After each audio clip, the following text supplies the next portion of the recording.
In the dying light of the Old Republic's golden age, when 3 moons cast their silver glow upon the spires of the Jedi Temple, a question was whispered in shadows that would tear the galaxy apart for 100 years.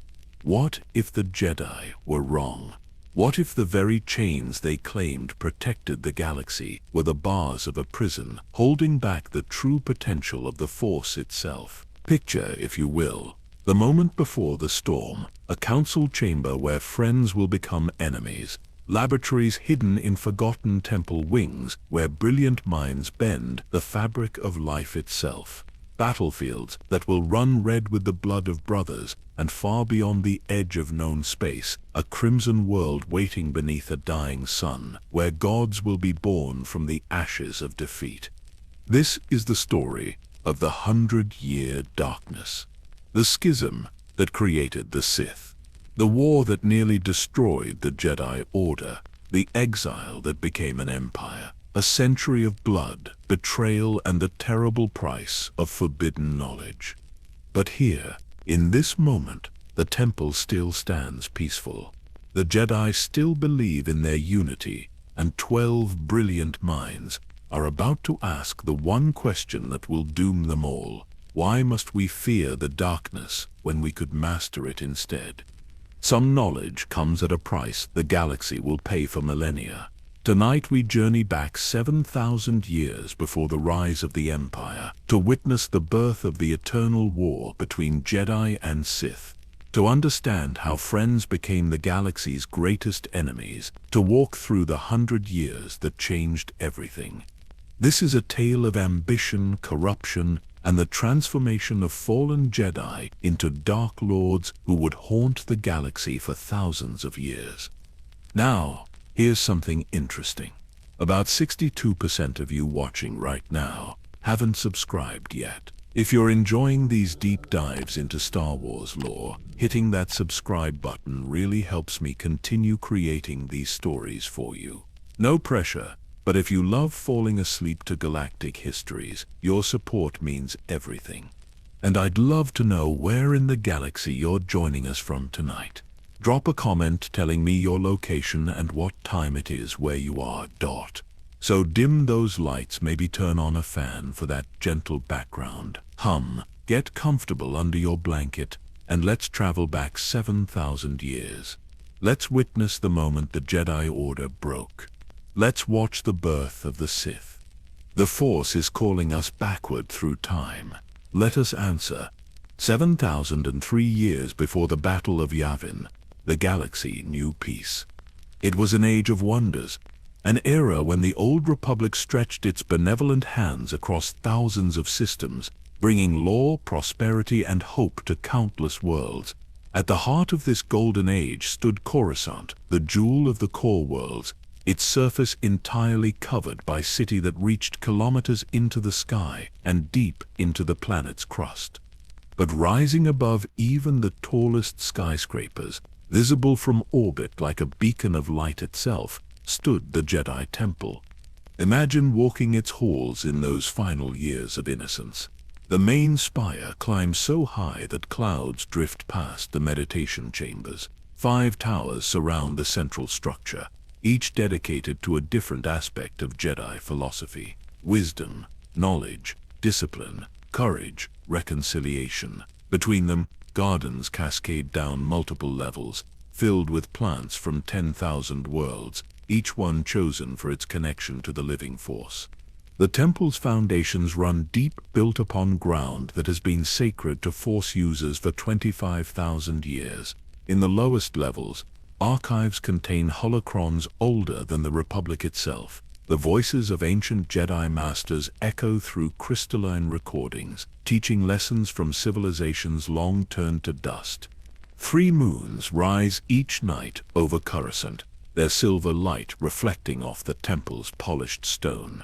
In the hour before dawn, when the city below still sleeps, you can hear the sound of 10,000 Jedi beginning their morning meditations. A hum passes through the Force, so powerful that sensitive beings across the planet pause in recognition. This is the Jedi Order at its peak. 30,000 knights and masters serving the Republic. Thousands more younglings training in the temple, their laughter echoing through corridors that have known no war for generations. The council chamber overlooks the Senate district, a constant reminder that Jedi serve, they do not rule. In the training halls, masters teach the 7 forms of lightsaber combat. In the medical wings, healers use the Force to cure diseases thought incurable. In the diplomatic quarters, negotiators prepare for peace talks that will prevent wars before they begin. And in the Great Library, scholars translate texts from extinct civilizations, always seeking deeper understanding of the Force. The galaxy has known no major conflict for 200 years. The Jedi have become guardians, diplomats, teachers. They are respected across civilized space. Their arrival on any world a guarantee of justice and fair treatment. Pirates flee at news of Jedi involvement. Corrupt officials resign rather than face their judgment. Entire sectors consider their presence a blessing. But in the depths of the temple, in chambers few are permitted to enter, a different kind of study has begun. Behind locked doors, brilliant minds are asking dangerous questions. In the oldest archives, forbidden holocrons whisper secrets the Council believed safely contained. And in the hearts of some of the Order's finest knights, a terrible curiosity is growing. Why are we forbidden to study the full spectrum of the Force? What knowledge did the ancient Jedi hide from us? What power might we achieve if we dared to look beyond the light? The temple stands peaceful beneath 3 moons. The gardens bloom, the younglings train, but deep in its foundations, in shadows, the morning sun cannot reach. Something is stirring that will bring an end to this golden age. The questions have been asked, and questions once spoken can never be unheard. The second great schism is coming, though none yet know its name. The 100-year darkness is about to begin, and the Jedi Order will never be the same. There were whispers at first, always whispers. In the northeastern wing of the temple, where senior scholars studied texts too dangerous for Padawans, certain Jedi had begun meeting after the evening meal. They called themselves the Philosophical Circle, though the Council would later name them something far darker. These were not reckless younglings or ambitious knights seeking glory. These were some of the finest minds the Order had ever produced. Master Ajunta Pal had trained 3 generations of Jedi, each more skilled than the last. His understanding of lightsaber combat was legendary, but his true genius lay in Force theory. He could explain the mechanics of a Force push with mathematical precision, breaking down what others did by instinct into repeatable, teachable techniques. Sorzo Sin arrived at the temple as a child with an unprecedented gift for sensing the fundamental structures of living things. She could feel the double helix of DNA through the Force, could sense mutations and adaptations in real time. The healers wanted her to study medicine. She wanted to understand why life aged, why it died, and whether the Force could rewrite those fundamental rules. Ixayax came from a species naturally long-lived, having seen 2 centuries pass before taking her trials. She asked questions others found uncomfortable. If Jedi served all life, why did they allow suffering they could prevent? If the Force could heal, why not improve? Why accept the limitations biology imposed when the Force offered transcendence?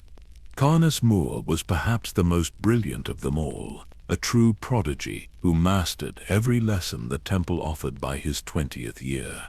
He grew bored with orthodoxy, frustrated by masters who responded to his questions with platitudes about patience and acceptance. He wanted to push boundaries, to discover what the Force could truly accomplish in the hands of someone willing to explore without fear. These were not evil people. Not at first. They were curious, brilliant, and increasingly convinced the Jedi Order had allowed fear to calcify into dogma. The trouble began with a discovery in the Outer Rim. a Jedi archaeological team exploring a derelict space station found a sealed chamber that had remained untouched for thousands of years. Inside were holocrons predating the Republic itself, created by Force users from civilizations whose names had been forgotten. The team brought the holocrons to Coruscant, where they were immediately classified as forbidden knowledge and sealed in the deepest vaults. But not before several scholars glimpsed their contents, not before certain questions were asked that could not be unasked. The holocrons spoke of a time before the distinction between light and dark, when Force users simply called themselves that, and nothing more. They described techniques the modern Jedi considered taboo, methods of extending life far beyond natural limits, ways to reshape flesh and bone with the Force, rituals that could raise the recently dead, knowledge of how to create new life entirely, creatures born of the Force itself rather than natural evolution. The ancient texts made a simple argument. The Force is neither good nor evil. It simply is. Morality exists in application, not in knowledge itself. A lightsaber can defend the innocent or strike down the helpless. The weapon bears no inherent alignment. Why should Force techniques be any different? Ajunta Pal raised this very question in a council session. The response troubled him deeply. Fear, they said. The dark side corrupts. These techniques require drawing on emotions the Jedi must transcend. Anger, passion, hatred, the hunger for power. One cannot wield such abilities without being changed by them. Better to leave the knowledge sealed than risk what it might unleash. But is willful ignorance wisdom? Paul countered, or cowardice? The philosophical circle grew. What began as 6 scholars became 60, then 600. The Jedi from across the Order, drawn by intellectual curiosity and the lure of forbidden questions. They met in the abandoned meditation halls of the temple's eastern wing, in chambers that had fallen out of use centuries ago. They shared their research carefully at first. Each revelation brought forth like a dangerous gift. One night demonstrated how channeling anger through a Force push could triple its strength. Another showed how fear could heighten awareness, allowing perception of threats normal meditation might miss. Sorza Sin made the breakthrough that changed everything. Working in secret, she managed to acquire a blood sample from one of the temple's oldest nerve specimens. Through careful application of Force energy and techniques described in the ancient texts, she rewrote its genetic code. The creature lived 20 years beyond its natural span, its body remaining youthful and vital. She had proven that life itself could be rewritten. That biology was not destiny. That death might not be inevitable. When she shared this achievement with the Circle, the reaction was electric. Some celebrated, others grew concerned about how far their experiments had progressed. But all understood they had crossed a threshold that could not be uncrossed. The Council learned of the experiments through an informant, a younger Jedi, who had attended the Circle's meetings and grown frightened by what he witnessed. The techniques being practiced, he reported, required drawing deeply on emotions the Jedi were meant to release. He had seen the physical changes in practitioners, eyes that reflected light strangely, skin growing pale, tempers shortening, an obsession with power that seemed to be consuming them from within. The confrontation came during a rare full assembly of the Jedi Order. The council chamber could not hold the gathering, so it took place in the Great Hall with thousands of Jedi in attendance. The head of the council, a Keldor master who had served for 60 years, addressed Ajunta Pal directly. You have studied techniques that require channeling the dark side of the Force. You have experimented with abilities our predecessors deemed too dangerous to teach. You have put yourselves and the Order at risk. We ask you now, before all gathered here, to renounce these studies and return to the traditional path. Ajunta Pal stood before the assembled Order. When he spoke, his voice carried the weight of genuine conviction. We have done nothing wrong.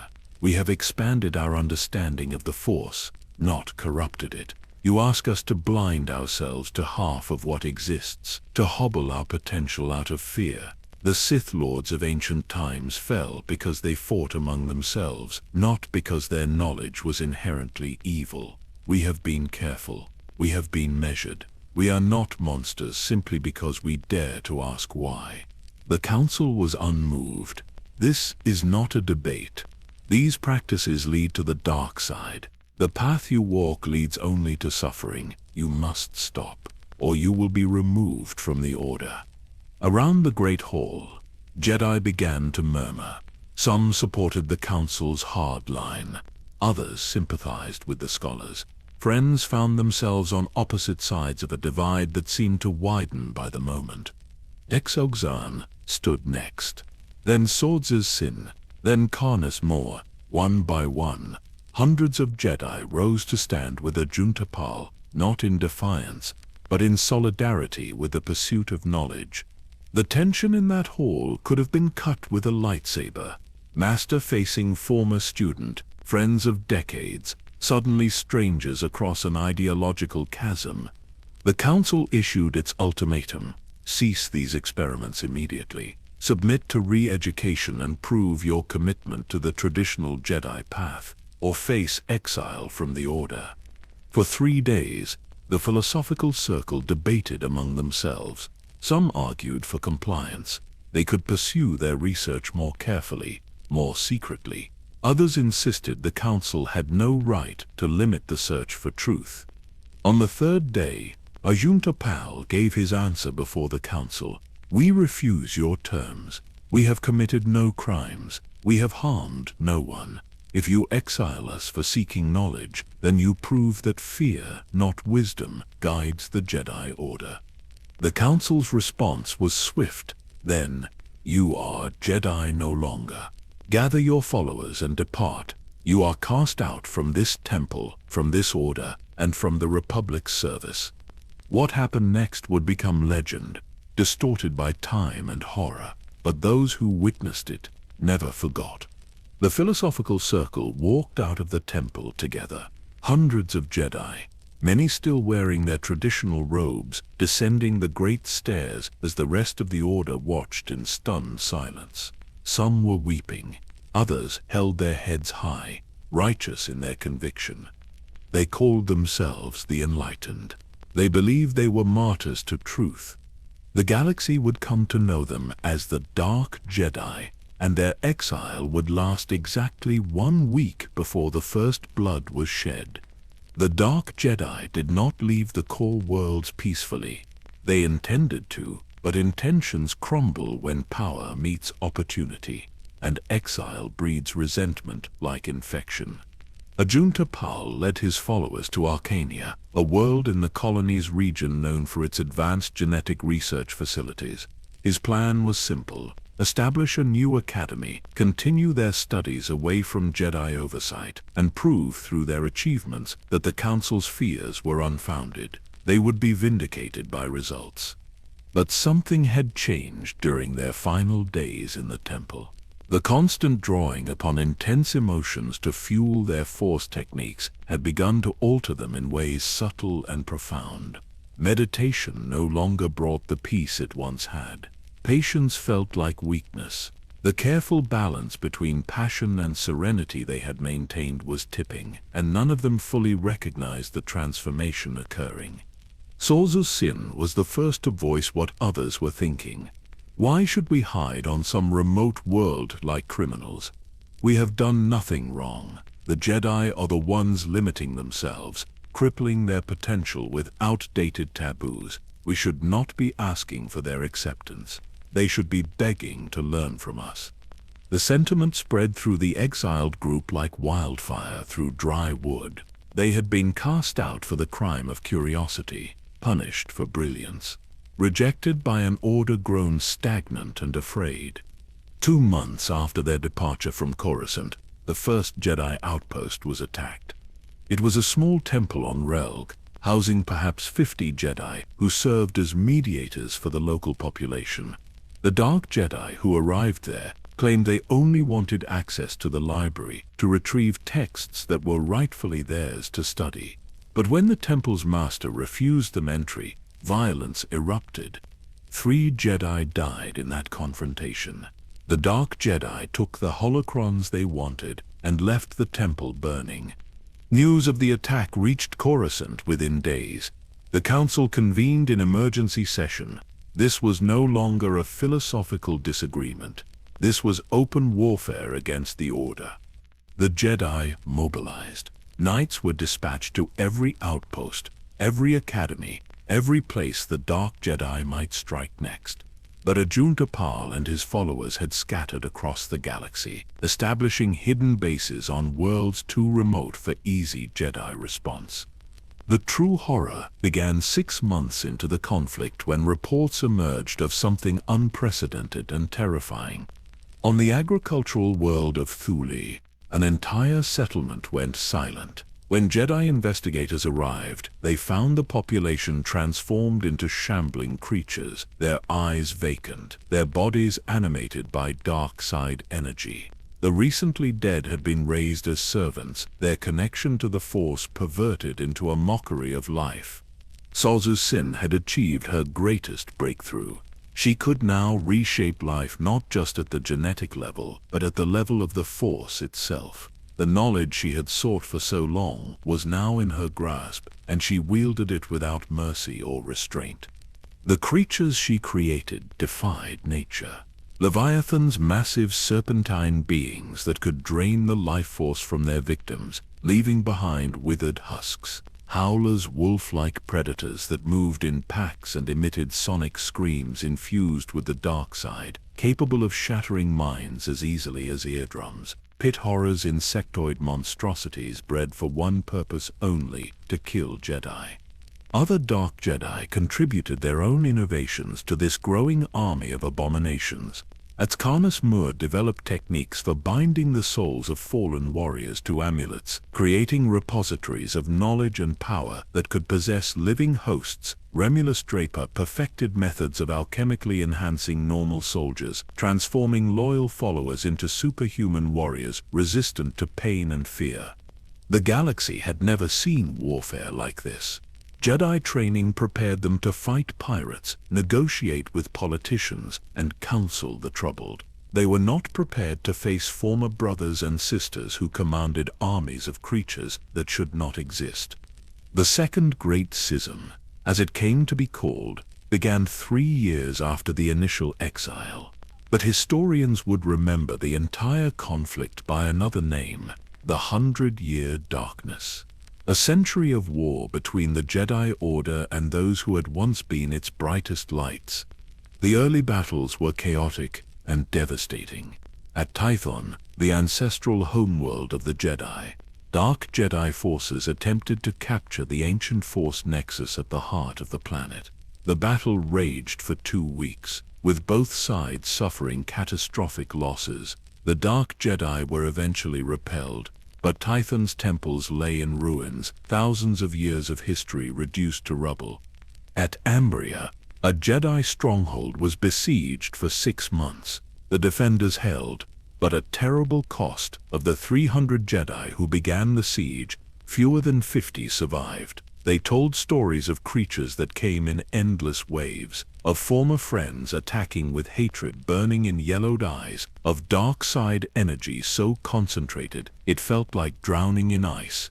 The worst came at Fluaka, a peaceful academy world where younglings trained in agricultural applications of the Force.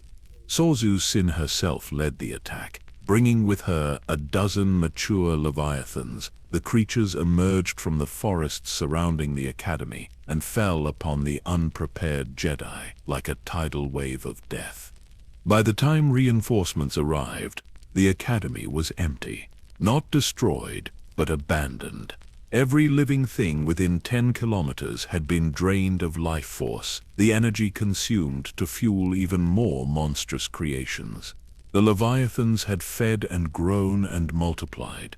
The Jedi who discovered the aftermath found Sazu Singh's message carved into the Academy's central hall in letters 3 meters high, burned into stone with Force lightning. You called us dangerous for seeking knowledge. Now see what knowledge can create. The council understood then the full scope of the threat. This was not a rebellion that could be negotiated away. The Dark Jedi had transformed into something the galaxy had not seen in millennia. They were becoming Sith in all but name, though that dark title would not be theirs for decades yet. The Jedi Order mobilized for total war. Every knight was recalled, the training of Padawans was accelerated. Entire generations would grow up knowing nothing but conflict, their childhood spent learning to fight and kill, rather than mediate and heal. The Republic provided military support, but quickly learned their conventional forces were useless against Dark Jedi and their creatures. Blaster fire could slow a Leviathan but not stop it.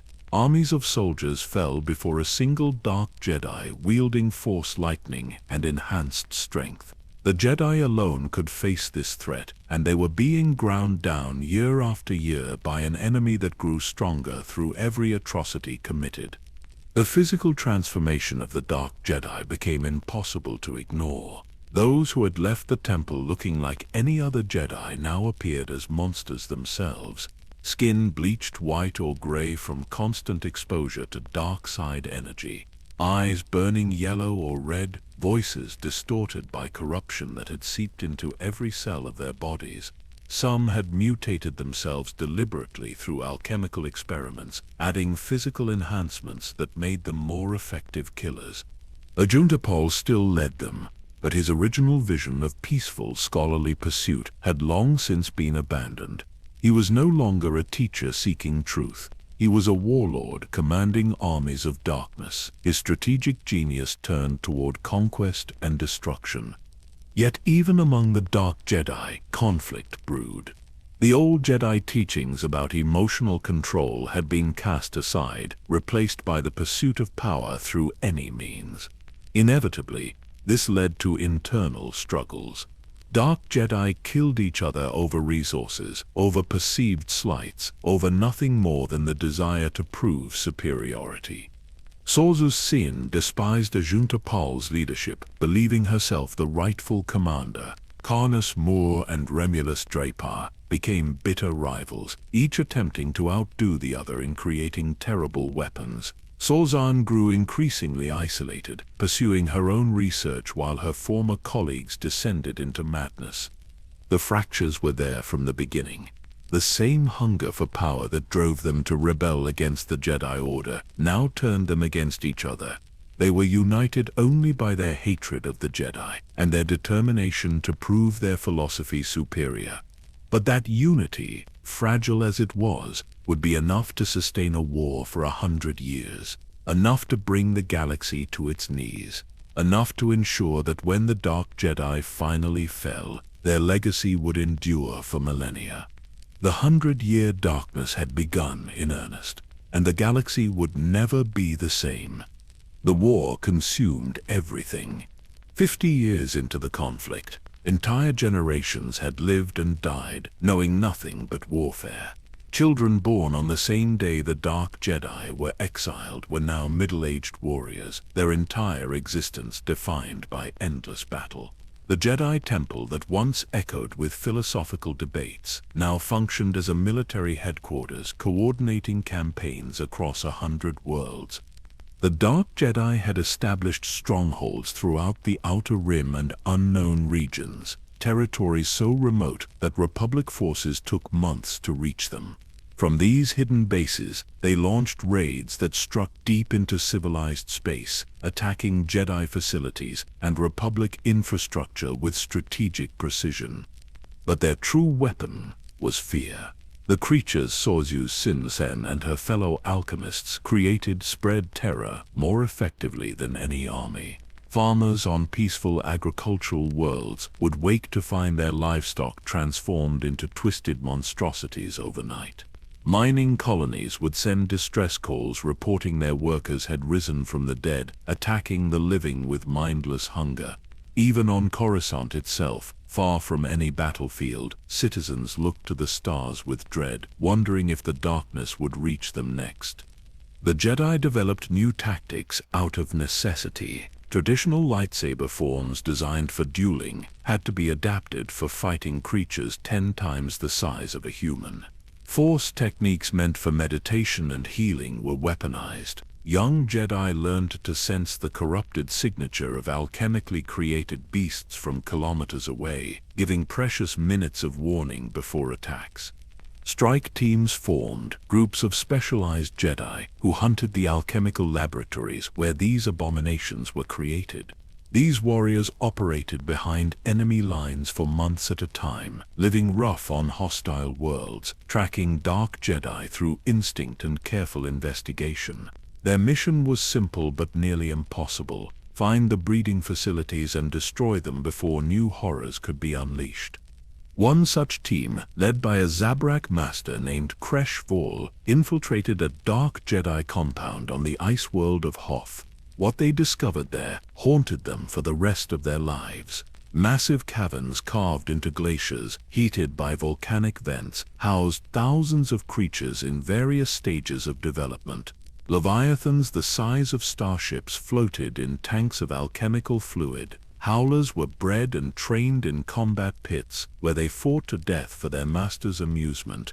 And in the deepest chambers, experiments so horrific that Kresh Vol ordered the entire facility destroyed without even attempting to document what they had seen. The strike team succeeded in their mission. The facility was obliterated, along with the 3 dark Jedi overseeing it, and thousands of creatures. But the cost was severe. Of the 12 Jedi who entered that compound, only 4 emerged alive. Kresh Vol's report to the Council was brief. There are dozens of these facilities across the galaxy, perhaps hundreds. We can destroy them one at a time, but the Dark Jedi create new ones faster than we can find them. Unless we change our strategy, this war will never end. The Council faced an impossible choice. The Jedi Code forbade preemptive violence, yet waiting for the Dark Jedi to attack meant facing prepared defenses and suffering terrible casualties. They needed to take the fight to the enemy, to hunt the Dark Jedi across every corner of the galaxy and eliminate them before more damage could be done. The decision was made. The Jedi would transition from defenders to hunters. It violated everything the Order traditionally stood for, but the alternative was watching the galaxy burn. The campaigns that followed were brutal beyond description. At Balmorra, Sauzuz Sin personally commanded an army of Leviathans against Jedi forces attempting to liberate the planet's weapons factories. The battle lasted 6 days. The Leviathans would attack in waves, draining the life from anyone they touched, growing stronger with each victim. Jedi were forced to cut down former civilians who had been transformed into shambling undead. By the time the Dark Jedi retreated, Balmorra's surface was littered with bodies numbering in the hundreds of thousands. Sauzuz Sin escaped, but not before leaving her message carved into the factory walls. This is what evolution looks like. This is what you fear. Embrace it, or be consumed by it. The siege of Kalima demonstrated another horrifying dimension of the conflict. Dark Jedi forces surrounded the planet and simply waited, blockading all supply routes. Starvation became a weapon. The population descended into desperation while the Jedi defenders could only watch, unable to break the siege without abandoning the civilians they were sworn to protect. 6 months into the siege, the Dark Jedi offered terms. Surrender the Jedi, and we will allow the population to live. Refuse, and everyone dies. The Jedi garrison commander made the only choice his conscience allowed. He and his warriors would not surrender while innocents suffered. The siege continued. By the time Republic forces finally broke through and relieved the planet, 3 million people had died of disease and starvation. But the war also revealed fractures within the Dark Jedi forces that would prove decisive. Their rejection of Jedi teachings about emotional control meant they were constantly battling each other for supremacy. Resources that should have been used against the Jedi were wasted in internal conflicts. Carnus Moore and Remulus Drape nearly destroyed each other in a dispute over which of them had created the more powerful alchemical weapon. Their followers clashed on the world of Crius, a pointless battle that left hundreds dead and accomplished nothing beyond feeding their egos. Ajunta Pall tried to maintain unity among his fractious forces, but even his authority was constantly challenged. Sorza Sin openly mocked his leadership decisions. The Suagzan refused his orders, pursuing her own agenda in isolation.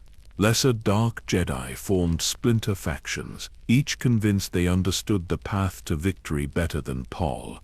The Jedi, despite their losses, maintained discipline. Masters who had trained together for decades coordinated their efforts with precision. Information flowed efficiently through their networks. When one strike team discovered an enemy stronghold, reinforcements arrived within days rather than weeks. 75 years into the war, momentum began shifting decisively toward the Jedi, not through any single great victory, but through accumulated attrition. Every alchemical laboratory destroyed was one less source of monsters.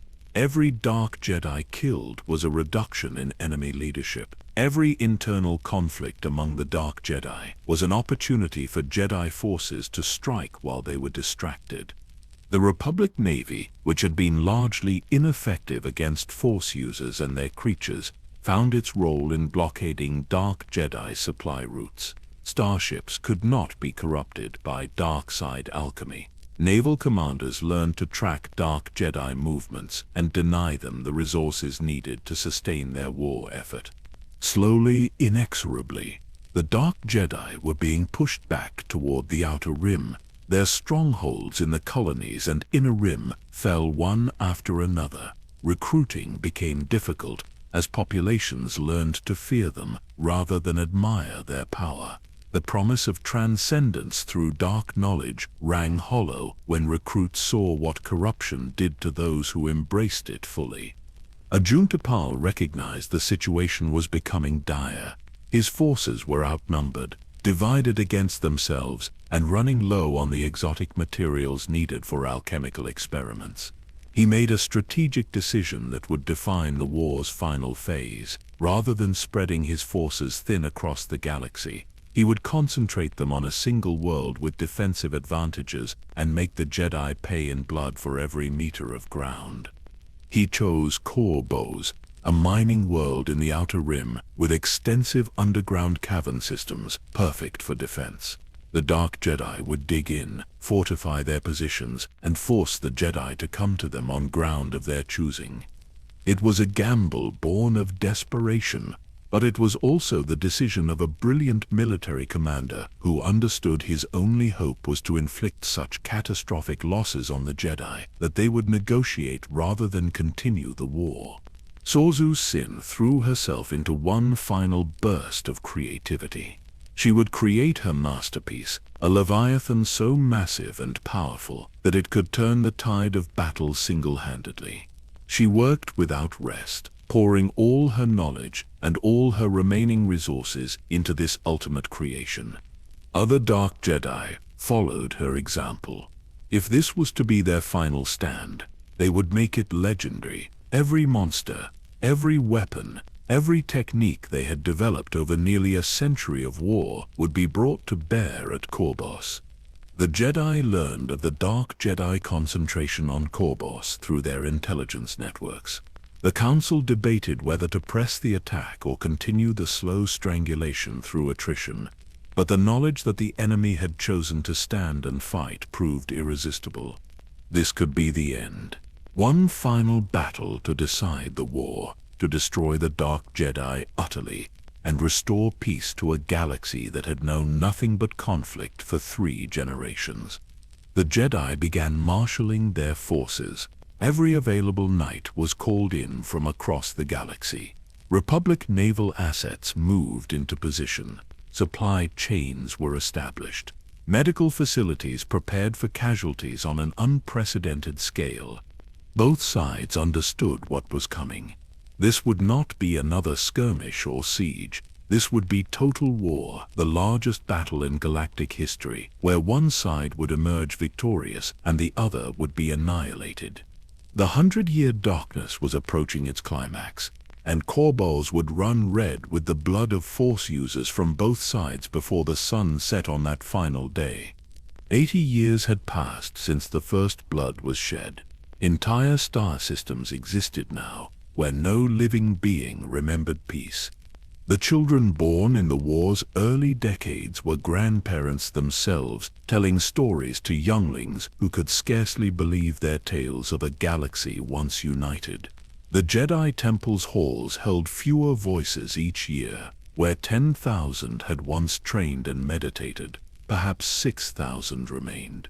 The rest had fallen on distant battlefields, their names carved into memorial walls that stretched the length of entire corridors.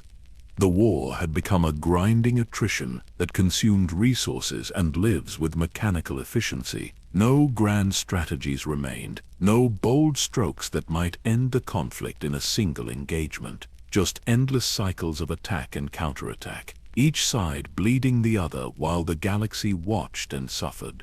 On the agricultural world of Dantooine, farming communities learned to sleep in shifts, with armed guards watching for signs of corruption in their livestock. A single infected creature could spread alchemical taint to an entire herd overnight, transforming peaceful animals into predators that would turn on their owners without warning.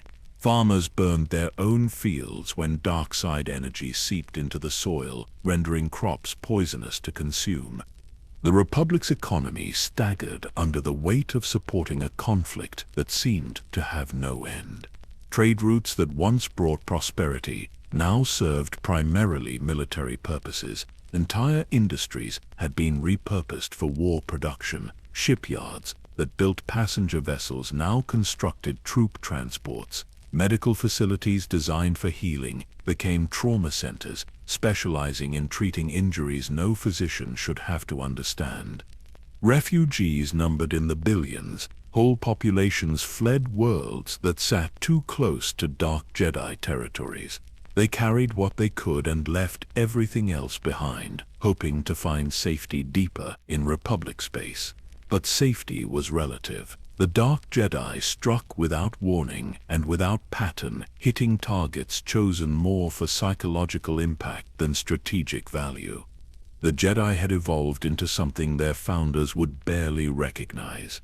Young knights now trained primarily in combat, spending years mastering techniques for fighting creatures born of nightmare.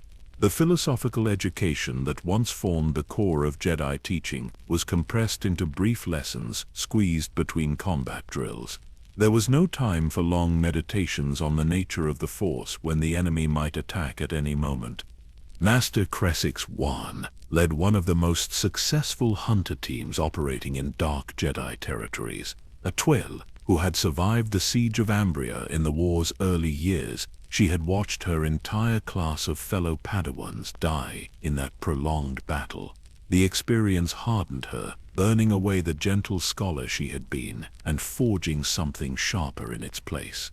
Her team specialized in tracking alchemical laboratories, following supply chains and transportation patterns to locate facilities before they could produce their monstrous output. Over 15 years of operations, they destroyed 43 such sites. But for every laboratory they eliminated, the Dark Jedi established 2 more in locations ever more remote and difficult to reach. During one mission to the ice moon of Nulvana, Cressix's team discovered something that changed their understanding of what they were fighting. Deep beneath glaciers that had stood for millennia, Dark Jedi alchemists were attempting to create a new form of life entirely. Not corrupted versions of existing creatures, but something wholly original, designed from first principles to be the perfect weapon. The experiments had failed. The cavern they found was filled with the remains of things that had lived briefly before their biology collapsed under the weight of too many contradictions. But the attempt itself represented a terrifying escalation. The Dark Jedi were no longer content to twist what already existed. They sought to become creators themselves, to write new chapters in the Book of Life using the Force as their pen. Krasix ordered the facility destroyed, and every scrap of research burned. Her report to the Council was grim. They are getting more sophisticated, more ambitious. If we do not end this war soon, they will succeed in creating something we cannot fight. The Council knew she was right, but knowing the danger and having the means to stop it were entirely different matters. The Battle of Malrev demonstrated how drastically the strategic situation had deteriorated. A Jedi enclave on that forested world had stood for 800 years, a center of learning and meditation far from the bustle of the core worlds. When dark Jedi forces arrived without warning, the defenders held for 6 days against overwhelming odds. The attackers employed a new tactic. Rather than deploying their creatures immediately, they surrounded the enclave and began corrupting the forest itself. Trees that had stood for centuries twisted into grotesque shapes, their wood becoming hard as durasteel and sharp as blades. The forest that had always protected the Jedi now became a weapon against them. By the time Republic forces could respond, the enclave was lost. The 300 Jedi who had called Malrev home were dead, and the forest had become so thoroughly corrupted that the entire region was declared uninhabitable. Quarantine buoys still orbit that world, warning travelers away from corruption that has not faded in the decades since. Yet even as the Jedi struggled, cracks in the Dark Jedi coalition widened into chasms. The rejection of restraint that made them powerful also made them impossible to unite for long. Carnus Moore and Remulus Draper had been rivals since the early days of the Philosophical Circle, each brilliant in their own way, but utterly incapable of acknowledging the other's achievements. As the war ground on, their rivalry became increasingly violent. Followers of each alchemist clashed whenever their paths crossed, petty disputes escalating into battles that killed dozens. The confrontation on Cryas II epitomized the madness. Murcher had established a research facility in ancient ruins on that desolate world, uncovering artifacts from civilizations that predated the Republic by millennia.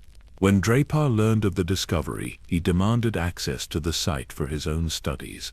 Mu refused. The argument became a duel.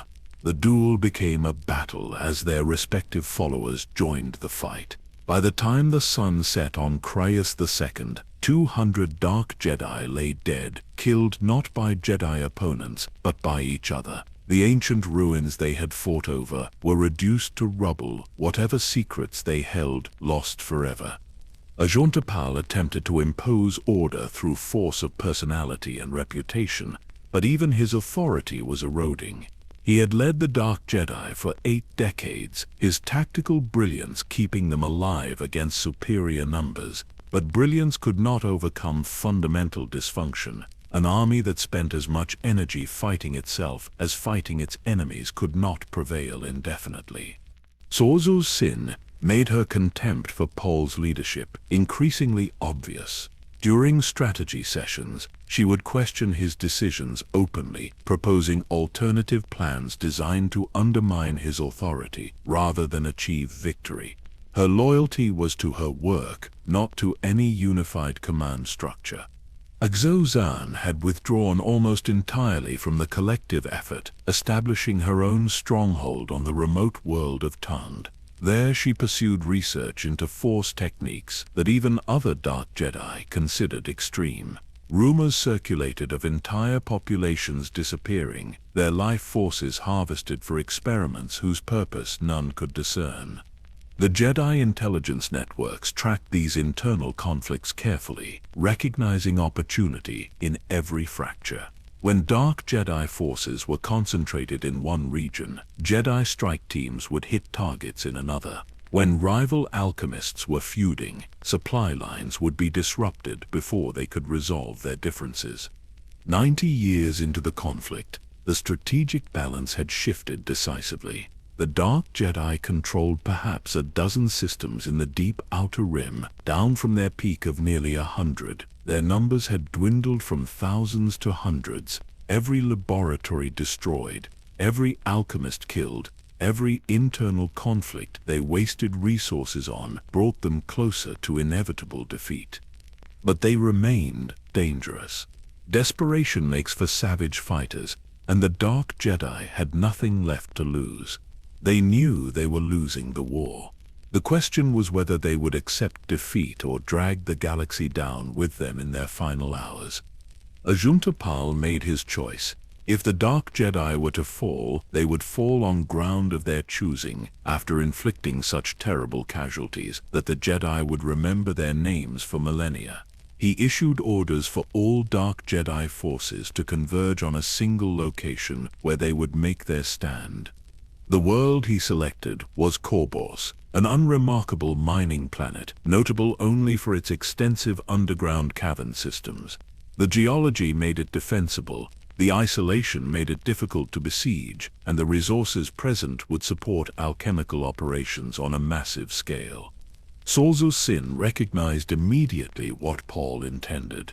This would be their final laboratory, their last chance to create something so powerful that victory might still be possible. She threw herself into the work with manic intensity, sleeping only when exhaustion forced it, eating only when her body demanded fuel.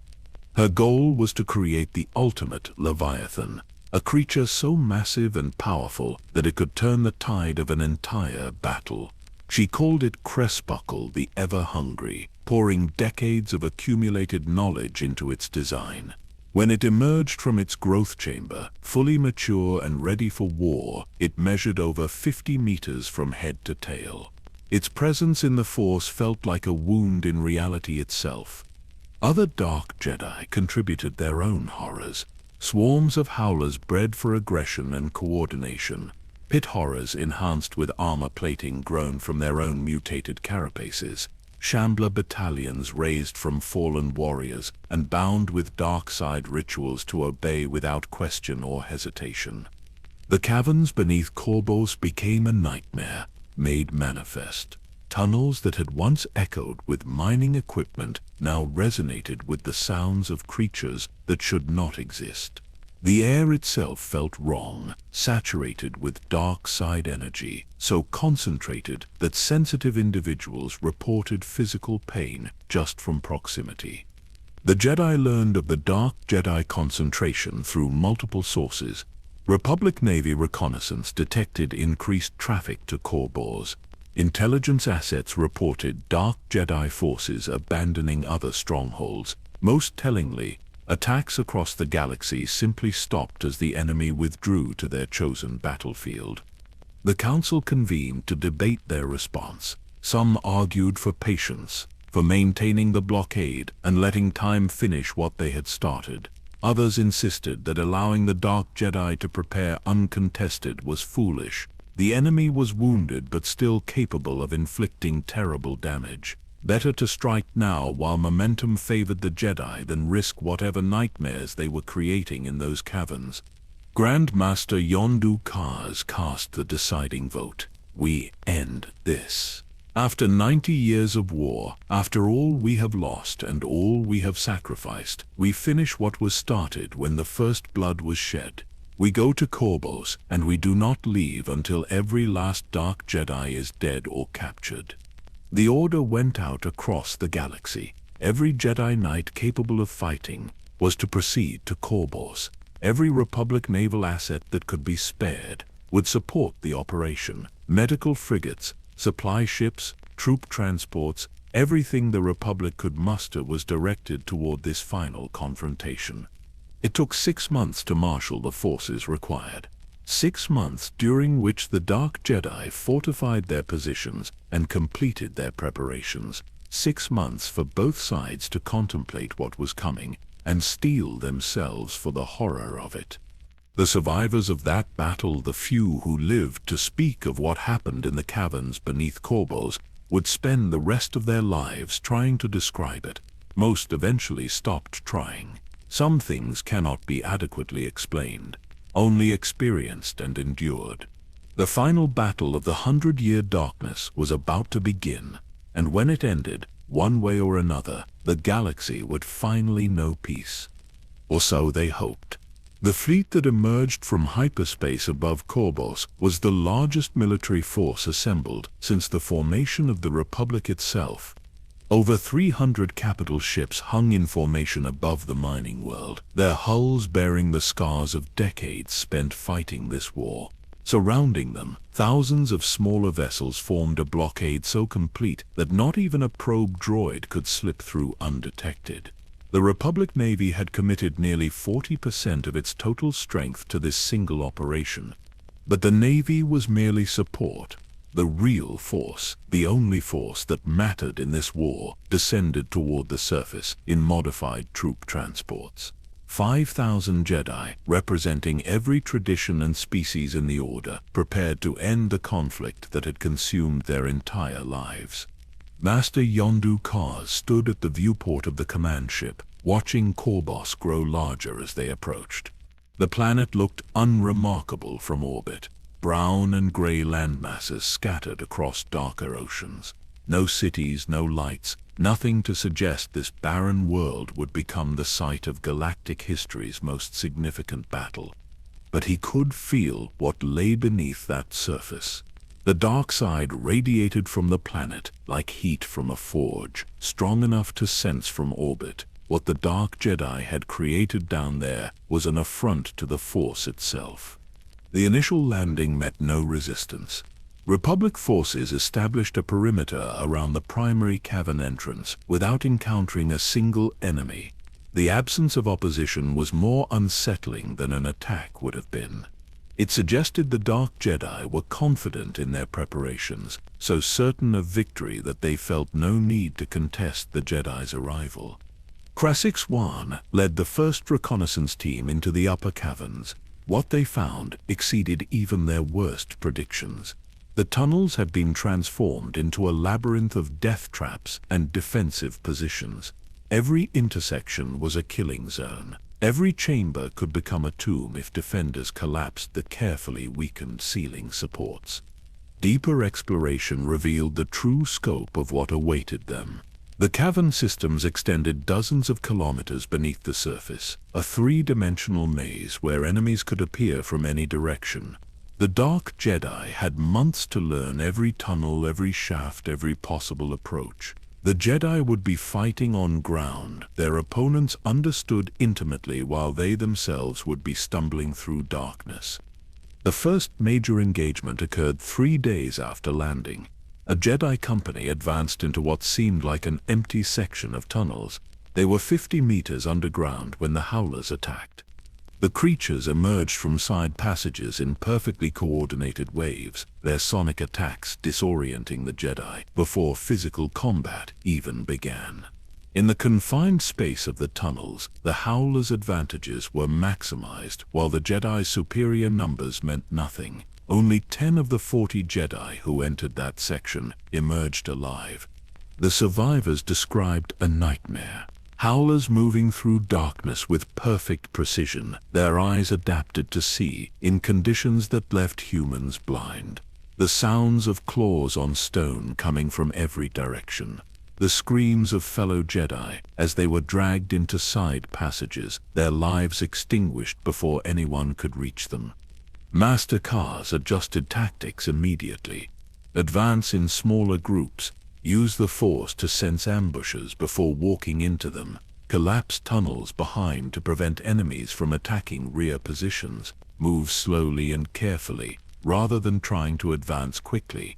The battle settled into a grim pattern. Jedi forces would clear a section of tunnel, suffering casualties with every meter gained. Dark Jedi defenders would retreat deeper into the complex, leading their opponents into increasingly deadly terrain. And always the creatures were there. Howlers in the tunnels, leviathans in the larger chambers, shamblers rising from fallen corpses to fight again. But the tide was turning, slowly and at terrible cost.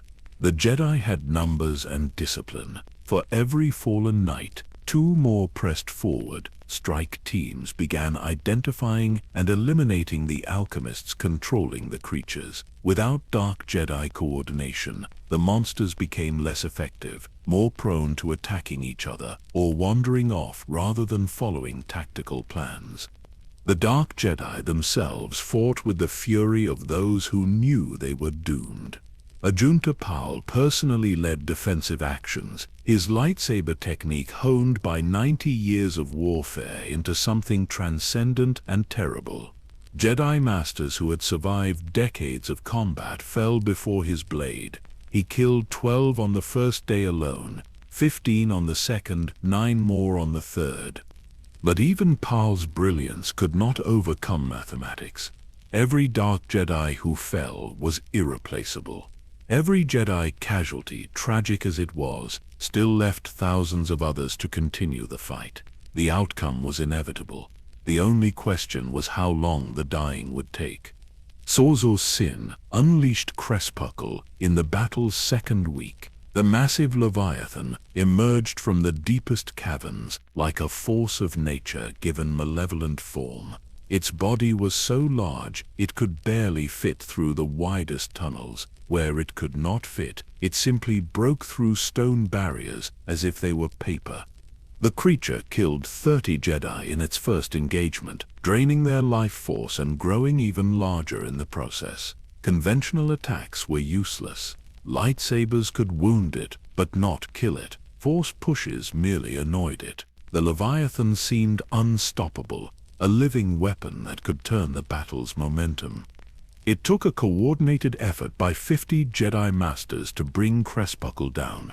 They surrounded it in one of the largest cavern chambers, attacking from all sides simultaneously, while using the Force to prevent it from draining their life energy. The battle lasted 6 hours. When it finally ended, the Leviathan lay dead, and 20 of the Masters who had fought it would never fight again. Sorzo Sin watched her greatest creation die from a concealed position. For the first time in decades, something like despair touched her corrupted heart. If Crespukle could not turn the tide, nothing could. The internal fractures among the Dark Jedi became impossible to ignore as defeat approached. Karnus Moore abandoned his assigned defensive position, retreating deeper into the complex to protect his personal laboratory rather than supporting his allies. Remulus Draper attempted to negotiate a private surrender, offering to betray his fellow Dark Jedi in exchange for clemency. The Jedi rejected his offer and hunted him down like the traitor he was. Digzazan never even made it to Korbos. She had remained on Tund, unwilling to abandon her research even for the final battle. When Jedi forces arrived at her stronghold weeks after Korbos fell, they found her laboratory empty except for notes describing experiments, so horrific that Master Kaz ordered everything burned without being read. 20 days into the battle, the Jedi reached the deepest caverns where the Dark Jedi leadership had made their final redoubt. The fighting there was the most intense of the entire war. Every meter was contested. Every chamber became a tomb for warriors on both sides. Ajunta Pal held the center of the defense, a natural cathedral within the stone where 30 Dark Jedi made their stand against 300 Jedi. The battle in that vast underground space raged for 12 hours without pause. Lightsabers flashed like lightning. Force lightning arced between combatants. Bodies fell on both sides until the floor was slick with blood. When it ended, Ajunta Pal stood alone among the dead, his lightsaber still ignited, facing Master Kaz across a field of fallen warriors. Both men were wounded, exhausted beyond measure, sustained only by the Force and grim determination. Pal spoke first, his voice hoarse but steady. We were right. The Force has no inherent morality. We proved that knowledge itself is neither good nor evil. Our only mistake was believing the Jedi would ever acknowledge the truth. Kaz replied with equal conviction. You were brilliant minds who could have done incredible good. Instead, you murdered millions in pursuit of power you called knowledge. That is your legacy. That is what history will remember. Paul's response was to attack. The duel lasted 17 minutes, two masters of the Force pushing their abilities to the absolute limit. It ended when Karls managed to disarm Paul, sending his lightsaber clattering across stone. The Dark Lord fell to his knees, too exhausted to stand. Around him his fellow Dark Jedi were dead or dying. His empire of darkness was broken. His century of war was over. Surrender, Kars said. End this with whatever dignity remains. Ajunta Pal looked at the carnage surrounding them, looked at the Jedi standing ready to kill him if he refused, looked at the ruins of everything he had built. He surrendered. The aftermath of battle is always worse than the fighting itself, at least during combat. Adrenaline and necessity mask the horror. After, when silence returns and the survivors walk among the dead, truth becomes inescapable. The caverns beneath Korbos held over 10,000 bodies. Jedi, Dark Jedi, Republic soldiers, and countless alchemical creatures lay where they had fallen, their blood mixing on stone that would never be clean again. The air was thick with the smell of death and the lingering corruption of dark side energy that had saturated every surface. Medical teams moved through the tunnels, identifying the fallen and treating those who still lived. Many of the wounded would not survive their injuries. Others would carry scars, both physical and mental, that would never fully heal. The Battle of Korbos claimed victims long after the last lightsaber was extinguished. 12 Dark Jedi survived to see the sun set on that final day. 12 from the thousands who had followed Ajunta Pal into exile a century before. They were gathered in the main cavern under heavy guard, stripped of their weapons and anything else that might be used to channel the Force. They looked like monsters. Decades of dark side corruption had twisted them beyond recognition. Skin bleached white or gray, stretched tight over bones that seemed barely able to support their weight. Eyes burned yellow or red, reflecting light with an unnatural sheen. Some had mutated themselves deliberately through alchemical experiments bearing physical enhancements that made them barely humanoid. But underneath the corruption, traces of who they had once been remained visible. Salsa Sin's features still held echoes of the brilliant young scholar who had arrived at the temple as a child, eager to learn everything the universe could teach. Karnas Moor's eyes occasionally flickered with something that might have been regret, quickly suppressed beneath layers of pride and defiance. The Jedi Council convened in a temporary chamber established on the surface to decide the prisoner's fate. The debate lasted 3 days, with strong arguments presented for both execution and mercy. Execute them, some argued. They are too dangerous to be allowed to live. Their knowledge is too corrupted to be redeemed. Every moment they breathe is a risk to the galaxy. Others disagreed. We are Jedi. We do not kill prisoners. We do not become executioners simply because our enemies committed atrocities. If we abandon our principles now, we become no better than those we defeated. Grandmaster Kars listened to both sides before rendering his judgment. We will not kill them, but neither can we allow them to remain in Republic space where their influence might corrupt others. They will be exiled beyond the known regions, sent into uncharted space with minimal supplies and no navigational data. If they survive, perhaps isolation will teach them what combat could not. The sentence was controversial but final. Republic engineers stripped 12 small vessels of all weapons, removed the navigation computers, and loaded them with basic supplies sufficient for several months of travel. The Dark Jedi were herded aboard at Lightsaber Point, their protests ignored. Ajunta Pal was the last to board. He turned at the ramp to address the Jedi one final time. You think you have won. You think this is the end. But we planted seeds today that will bloom across millennia. The knowledge we discovered does not die with us. Somewhere, somehow, others will walk the path we walked. and when they do, they will remember us as pioneers who dared to seek truth without fear. Master Cards met his gaze without flinching. Then we will be there to stop them, just as we stopped you. That is the burden we accept. That is why the Jedi exist. The vessels launched under Republic escort, guided to the edge of charted space, and released. The Dark Jedi activated their hyperdrives without coordinates, trusting to the Force and random chance to determine their destination. Within moments, they had vanished into the unknown regions. Most of the Jedi watching assumed that was the end. The Dark Jedi would die in uncharted space, their bodies never recovered, their names eventually forgotten. The galaxy could finally move forward in peace. They were wrong. The exile fleet drifted through hyperspace for weeks, the Dark Jedi aboard surviving on dwindling supplies and growing desperation. Some argued for attempting to return to Republic space. Others insisted they should find a remote world and establish a hidden base. A few simply wanted to survive another day without thinking beyond that immediate goal. But something was guiding them. The Force itself seemed to be pulling the vessels in a particular direction, toward a destination none of them had chosen, but all of them could feel approaching. The presence grew stronger each day, a beacon in the Force so powerful it was impossible to ignore.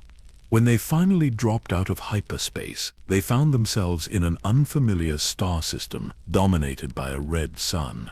A single planet orbited within the habitable zone, its surface covered in rust-colored deserts and ancient mountains.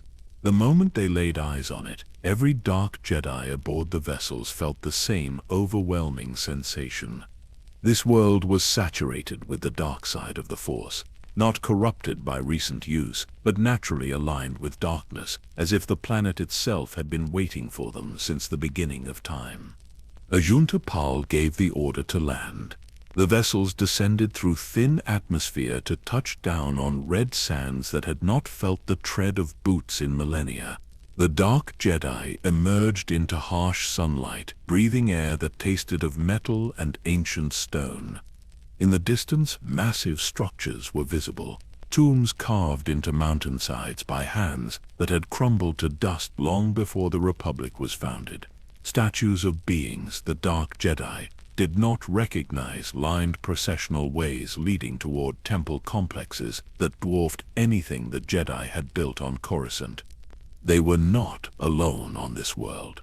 As the Dark Jedi explored the ruins, they encountered the inhabitants, humanoids with red skin and tentacle beards, organized into tribal kingdoms that had fought each other for countless generations. They wore primitive clothing and carried weapons of stone and bronze, but their presence in the Force was unmistakable. These people were Force-sensitive, not trained in any formal tradition but naturally able to channel dark side energy through instinct and cultural practice. They called themselves the Sith, and they had been waiting for gods to arrive from the sky. The meeting between the exiled Dark Jedi and the Sith species would reshape galactic history in ways neither group could have imagined. When the Dark Jedi demonstrated their abilities, using Force techniques and technology far beyond anything the Sith had seen, the natives responded with awe and reverence. The most powerful Sith king, Hakagram Grouch, initially welcomed the strangers as honored guests. But his shadow hand, the second in command, recognized opportunity when he saw it. In secret, he approached Ajunta Pal with a proposal: "Help me overthrow Grouch, and I will give you control of the Sith people." Pal agreed without hesitation. He had spent a century fighting for survival. Now, unexpectedly, he was being offered dominion over an entire species naturally aligned with the dark side. The opportunity was too significant to refuse. The coup was executed with brutal efficiency. Grouch was lured to a private audience where Ajunta Pal awaited him. The Sith King demanded to know the meaning of this disrespect, summoning his guards to seize the insolent outsider. Pal ignited his lightsaber. The blade's crimson glow reflected off Grice's eyes in the instant before it removed his head from his shoulders. The king's body collapsed to the stone floor, his blood spreading across ancient tiles that had witnessed countless coronations but never an execution quite like this. The Shadow Hand immediately proclaimed Ayunta Pal as the new king, using his influence to convince the Sith nobility that these sky warriors were the fulfillment of ancient prophecies. The Sith species, conditioned by centuries of tradition to respect strength above all else, accepted the transition of power without significant resistance. Within days, all 12 surviving Dark Jedi had established themselves as rulers of different Sith kingdoms. They were no longer exiles or defeated rebels. They were gods made flesh, worshipped by a species that saw their power and concluded these must be the prophesied lords who would lead the Sith to greatness. Ayunta Pal took the title Dark Lord of the Sith, a name that would echo through millennia. His fellow exiles became Sith Lords, each ruling their own domain, while acknowledging his supremacy. The transformation from fallen Jedi to something entirely new was complete. They explored the tombs and discovered wonders that made even Sorzu Sin gasp in amazement. The ancient Sith had practiced alchemy for thousands of years, developing techniques that predated and surpassed anything the Dark Jedi had achieved during the war. Holocrons contained knowledge from civilizations that had risen and fallen before humans ever left their homeworld. Karnus Moor found libraries filled with texts on artifact creation, methods for binding Force energy into objects with permanence the Jedi had never achieved. Remulus Drapar discovered breeding pens where the ancient Sith had raised creatures through selective evolution and alchemical enhancement. And Zogzan, who joined them weeks later when she finally learned of their discovery, found temples dedicated to Force techniques so advanced they made traditional Jedi training seem like children's games. The world they had stumbled upon was called Korriban, and it would become the heart of an empire that would threaten the galaxy for the next 7,000 years. The exile that the Jedi Council intended as punishment had become the greatest opportunity the Dark Jedi could have imagined. Far away on Coruscant, the Jedi Order began the long process of recovery. Memorial ceremonies honored the fallen. Younglings who had grown up during the war were finally taught the peaceful philosophies that had been set aside during the conflict. The temple's halls slowly refilled with voices raised in meditation rather than battle cries. The 100-year darkness was over. Peace had returned. The galaxy could heal. But in the unknown regions, on a world saturated with darkness, 12 exiled Jedi were transforming into Sith Lords. And though they were hidden beyond the edges of all maps, though they would remain undiscovered for centuries, they had not forgotten the Jedi who defeated them. Someday, they would return, and when they did, the galaxy would learn that the 100-year darkness had not ended at Korbos. It had merely been the beginning. The exile ships drifted through the void between stars, propelled by hyperdrives that had no destination programmed into their navigation systems. Inside those vessels, 12 Dark Jedi and a few hundred followers faced the reality of their situation with reactions ranging from despair to defiant determination. Ayunta Pal gathered the survivors in the largest ship's cargo hold 3 days after their departure from known space.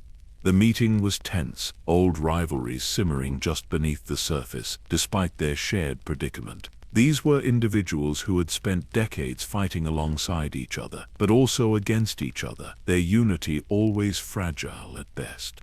"We are not defeated," Pal declared, his voice carrying authority even in exile. "We were cast out because the Jedi fear what we represent. They fear knowledge. They fear evolution. They fear the future itself. But we are that future, and no council decree can change that fundamental truth." Sorzu Sin stood from where she had been examining damage to one of her alchemical specimens. The creatures had survived the journey poorly, confined to cramped holding cells without proper sustenance. Her greatest creations were dying, and the loss clearly pained her more than the exile itself. "Pretty words accomplish nothing," she said, her voice sharp with frustration. "We have no destination, limited supplies, and enemies across every civilized system. Our empire of knowledge has been reduced to 12 ships and whatever we can carry. How exactly do you propose we represent the future from the grave?" The question hung in the recycled air of the cargo hold. Others murmured agreement, their own doubts finding voice in Sisson's challenge. They had followed Paul for a century, trusting his strategic genius to see them through impossible situations. But this was different. This was not a battle they could win through tactics or superior force abilities. This was exile into uncharted space with death as the most likely outcome. Karnas Mir spoke next, his tone more measured than Sine's, but no less concerned. "We need a plan. Wandering aimlessly until our supplies run out serves no purpose. I propose we attempt to establish contact with fringe worlds, places beyond Republic authority where we might find shelter and resources." Remulus Draper immediately objected. "Any world capable of supporting us will also be capable of reporting our location to the Jedi. We would simply be hunted down again, only this time without the resources to mount a proper defense. No, we must go deeper into unknown space, find somewhere so remote that no one will think to look for us." The debate continued for hours, voices rising as frustration mounted.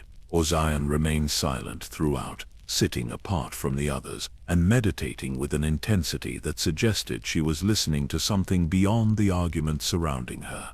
Finally, she opened her eyes and spoke, her words cutting through the contentious discussion like a blade. "We are not wandering aimlessly. Can you not feel it? The Force is guiding us. Something calls from beyond the edge of mapped space, something ancient and powerful. We are being led to our destiny."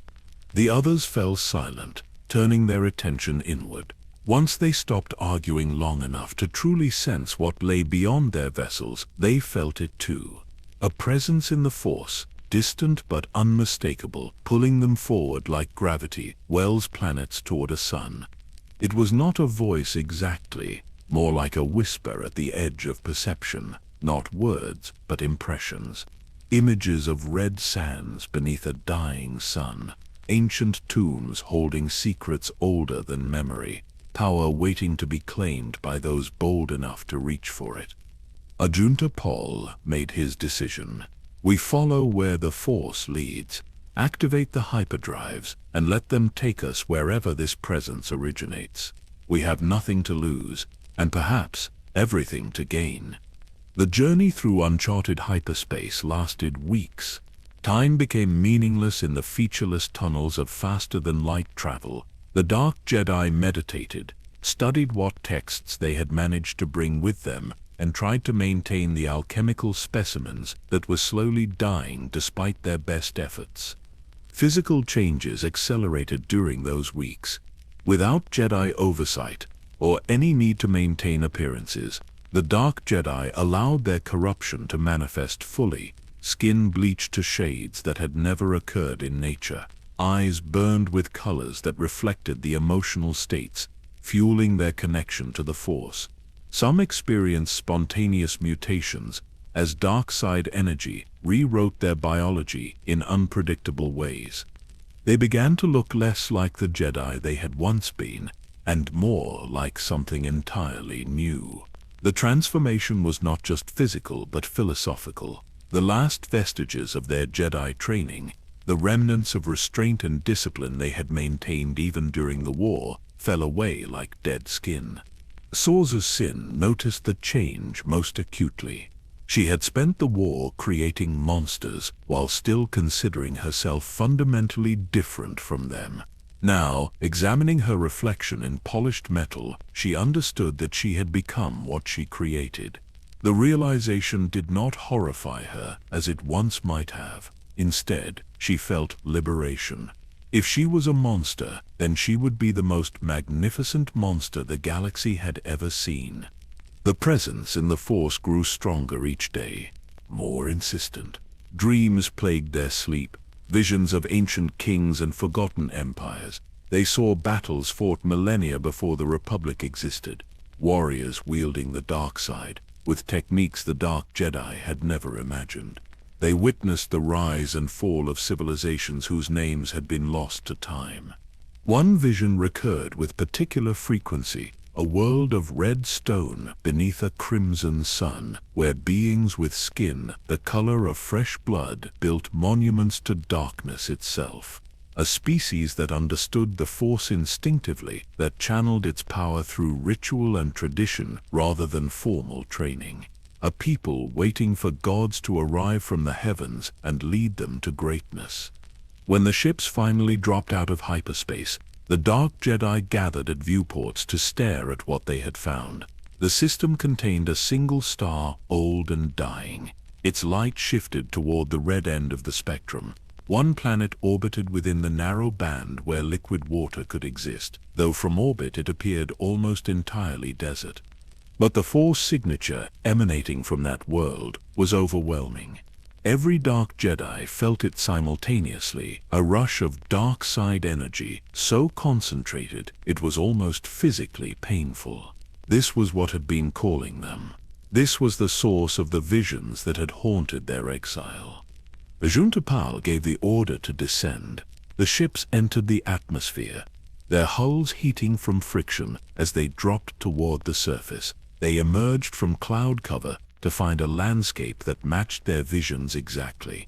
Red sand stretching to every horizon, mountains carved into fantastic shapes by wind and time, and structures, massive stone constructs, that could only have been built by intelligent hands.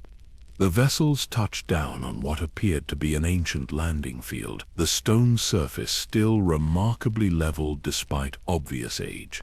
The Dark Jedi disembarked cautiously, weapons ready, unsure what they might encounter. The air was thin and dry, tasting of minerals and something else they could not quite identify.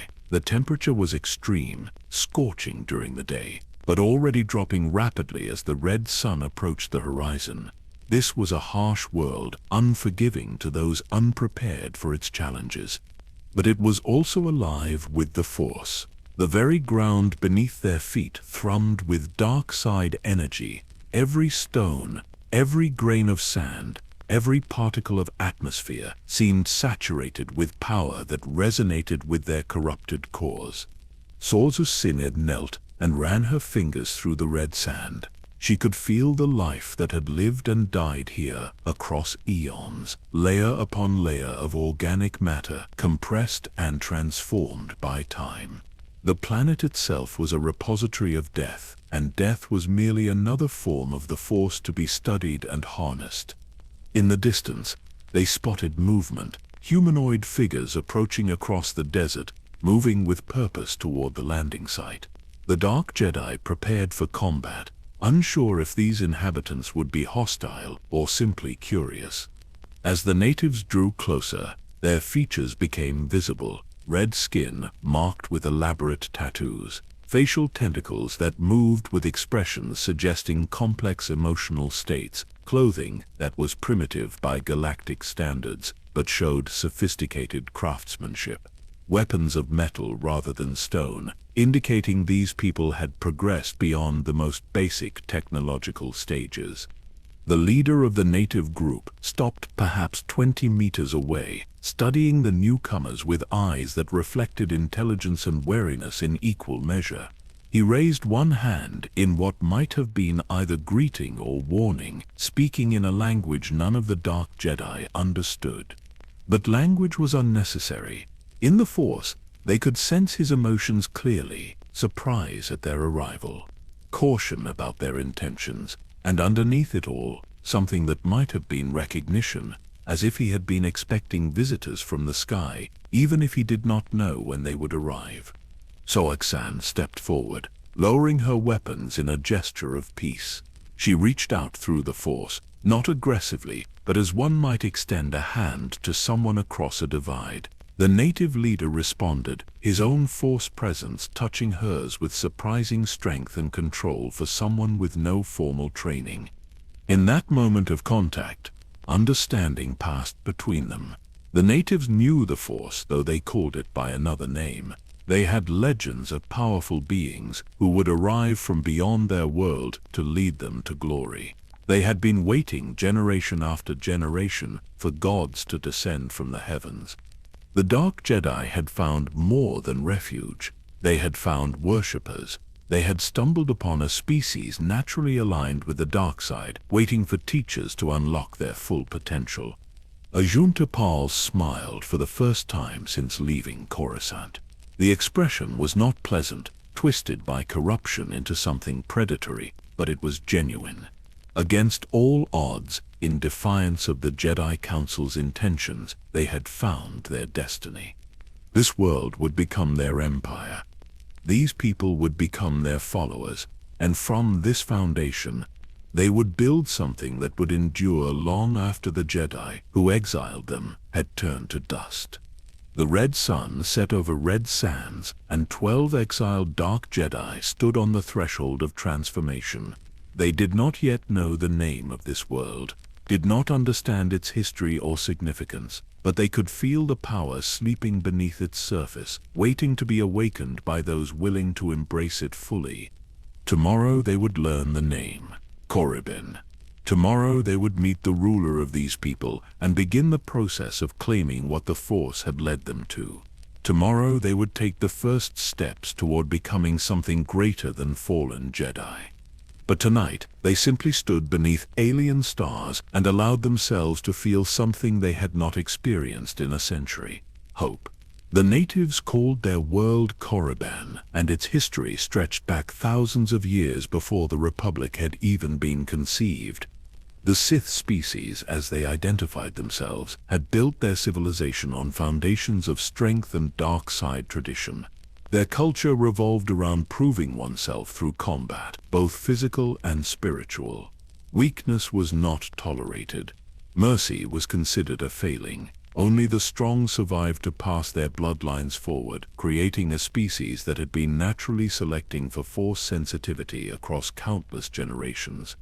The Dark Jedi learned this history over the following days as they established communication with the natives. Zor Agzan proved particularly adept at bridging the linguistic gap, her long lifespan having given her exposure to hundreds of languages over 2 centuries. Within a week she could speak basic Sith with enough fluency to conduct meaningful conversations. What she learned fascinated and excited her. The Sith had no formal Force training in the way the Jedi understood it, but they practiced techniques passed down through bloodlines for millennia. Their priests could heal injuries through channeling dark side energy. Their warriors enhanced their physical abilities through rage and passion. Their alchemists bred creatures and crafted weapons, using methods that predated anything in the Jedi archives. Most significantly, they built tombs.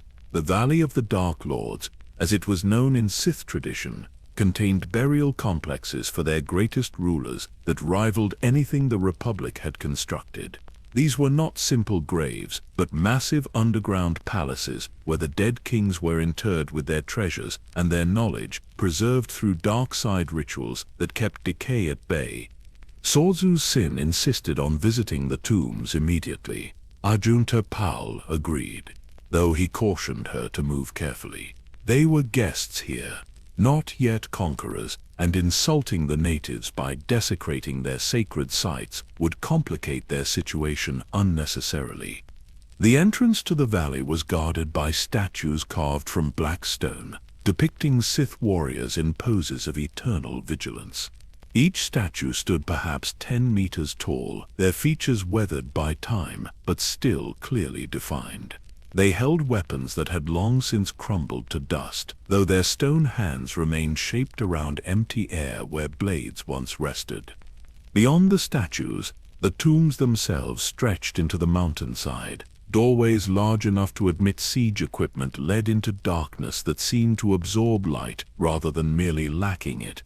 The Force presence emanating from those openings was overwhelming, saturated with the accumulated power of generations of Sith Lords who had been laid to rest within. Sorzu Sin, approached the nearest tomb with reverence that would have surprised those who knew her only as a creator of monsters. This was knowledge incarnate, history preserved in stone and ritual. This was what she had been seeking her entire life, even when she did not know such things existed. The natives did not stop her from entering, though they watched with expressions suggesting they expected consequences for such boldness.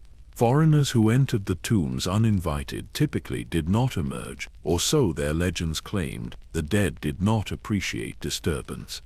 Inside, the temperature dropped noticeably.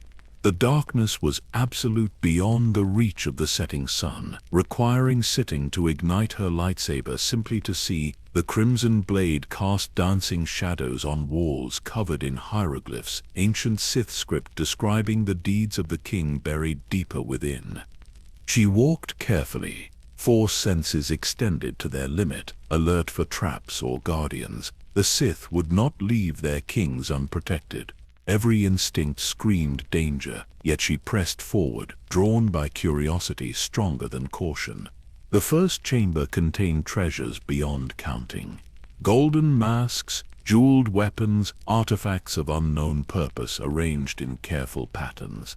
But Sins ignored the material wealth, focused instead on the holocron resting on a pedestal at the chamber's center. Holocrons were rare even in the Jedi archives, and those were carefully curated recordings made by known masters. This holocron predated the Republic, created by a civilization the Jedi did not even know had existed. The knowledge it contained might reshape everything they understood about the Force. She reached for it with trembling hands, half expecting some trap to trigger. Nothing happened. The holocron came free from its pedestal without resistance, its crystalline structure cool against her palms. She could feel the information stored within, thousands of years of Sith tradition compressed into a format that could survive the ages. When she emerged from the tomb hours later, the natives greeted her with something approaching awe. She had entered the resting place of the ancient kings and returned unharmed. In their tradition, this marked her as someone blessed by the dark side itself, worthy of respect and perhaps fear in equal measure. The other Dark Jedi quickly followed her example, exploring different tombs and returning with their own discoveries. Carnus Moore found texts on artifact creation that made his previous work seem crude by comparison. Remulus Draper discovered breeding techniques that had been perfected over millennia.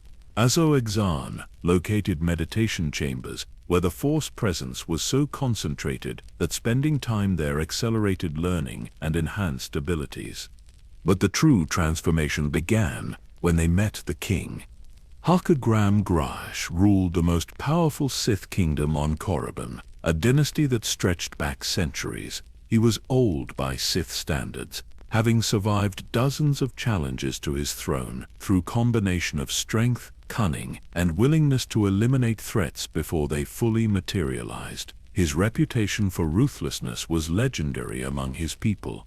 When word reached him that strangers had arrived from beyond the stars, strangers who could wield the Force with power exceeding even his priests, Grouse commanded their presence at his court. It was not a request. On Korriban, the strong commanded and the weak obeyed. That was the natural order. The Dark Jedi arrived at Grass's palace escorted by Sith warriors, whose presence was clearly meant as show of strength. The palace itself was impressive by local standards, carved from the living rock of a mountain, its chambers lit by chemical reactions in special glass spheres that provided steady illumination.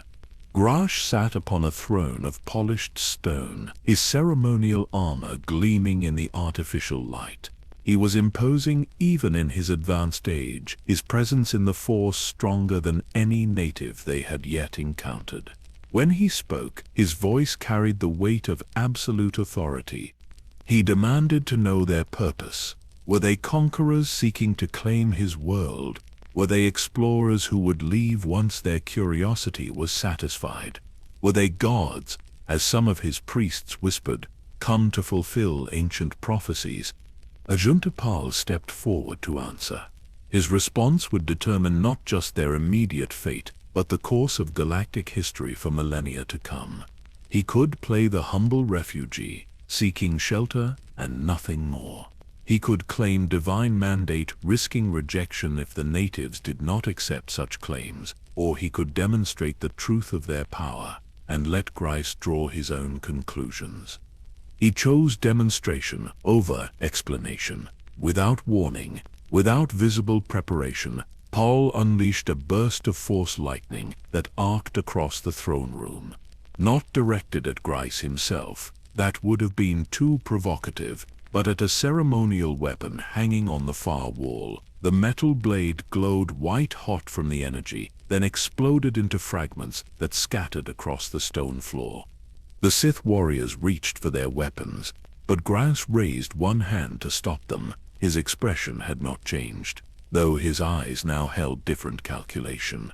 He had seen power before, had wielded it himself, but nothing approaching what this stranger had just casually displayed. Ajunta Pal spoke then, his words chosen carefully. "We are refugees from a distant war, cast out by those who feared our knowledge and our strength. We have come to your world following the guidance of the Force itself. We offer our knowledge, our power, and our loyalty to those wise enough to accept such gifts." It was a masterful bit of diplomacy, offering allegiance while subtly suggesting that rejection would be unwise. Grice was no fool. He understood the implicit threat. These strangers could destroy his kingdom if they chose to. Better to ally with them than oppose them, at least until he understood their true capabilities and intentions. The king made his decision. "You are welcome as honored guests. My palace is yours. My resources are yours.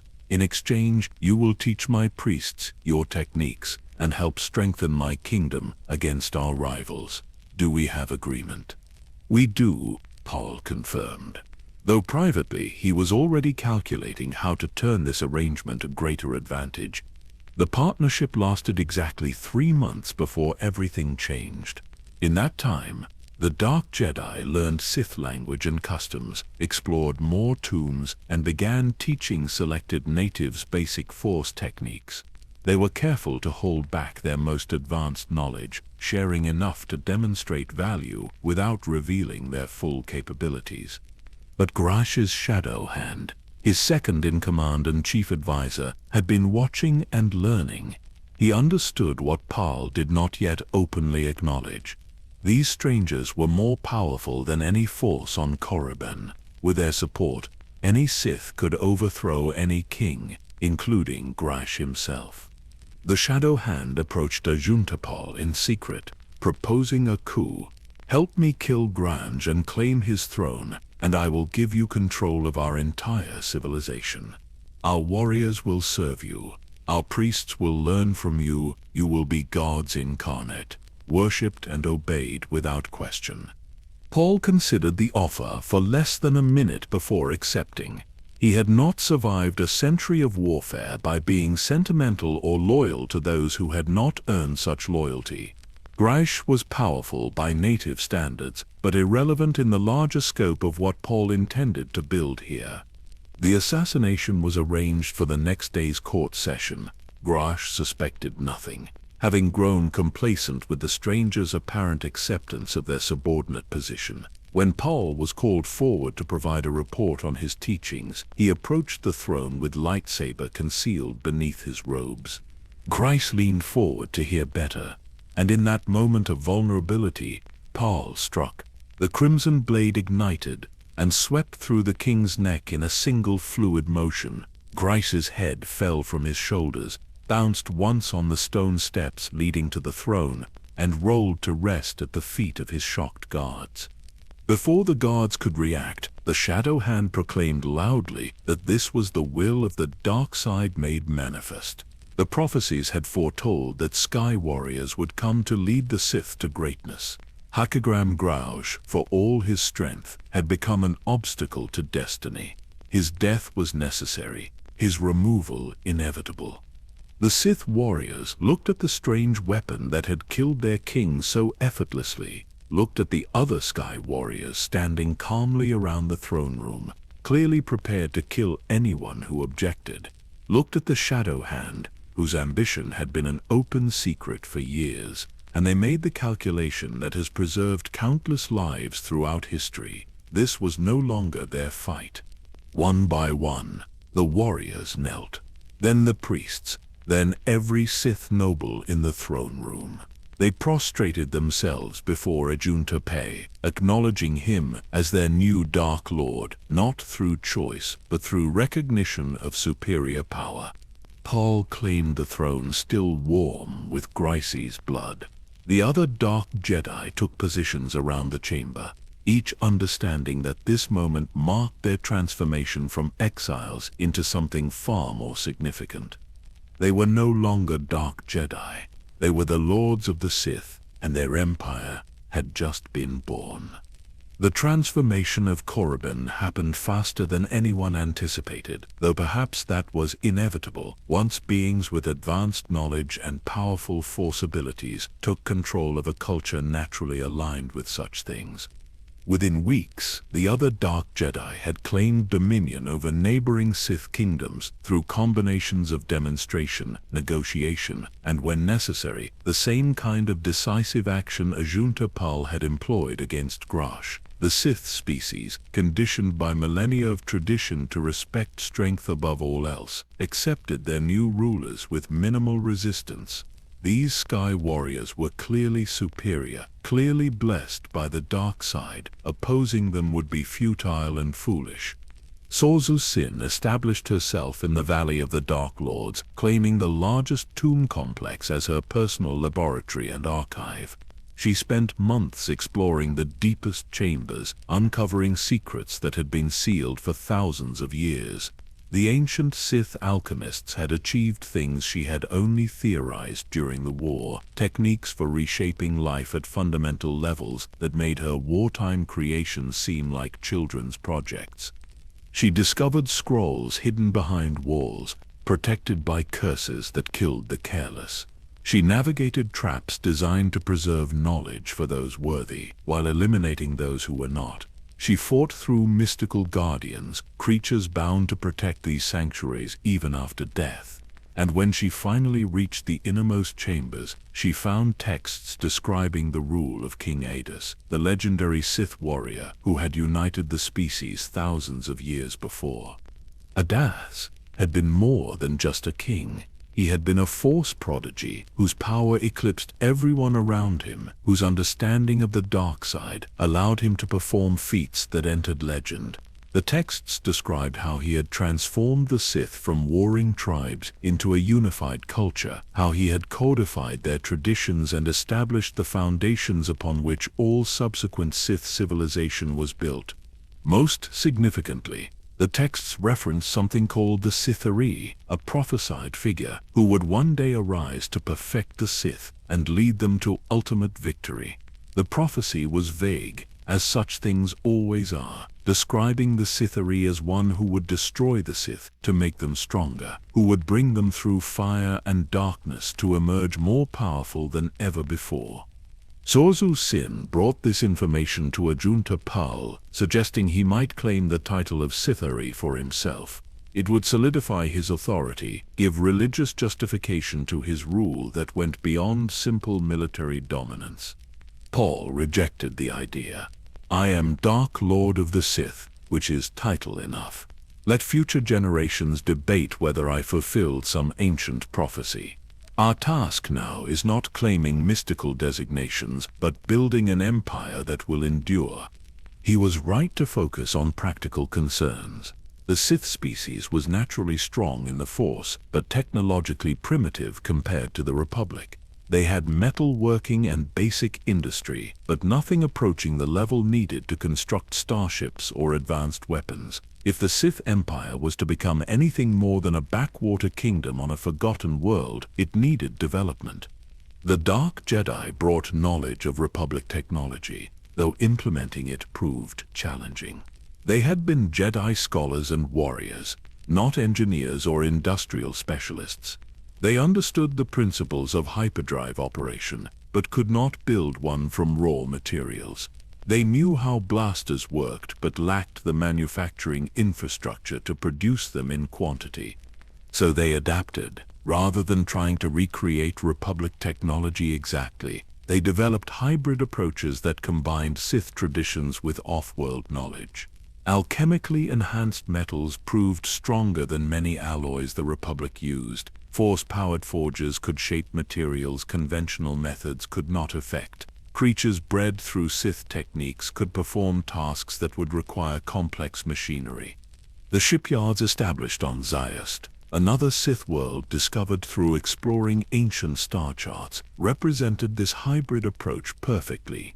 The hulls were shaped using traditional metalwork, enhanced by Force alchemy. The power systems drew on both conventional reactors and dark side energy, channeled through specially prepared crystals. The navigation systems used Republic principles, adapted to Sith needs.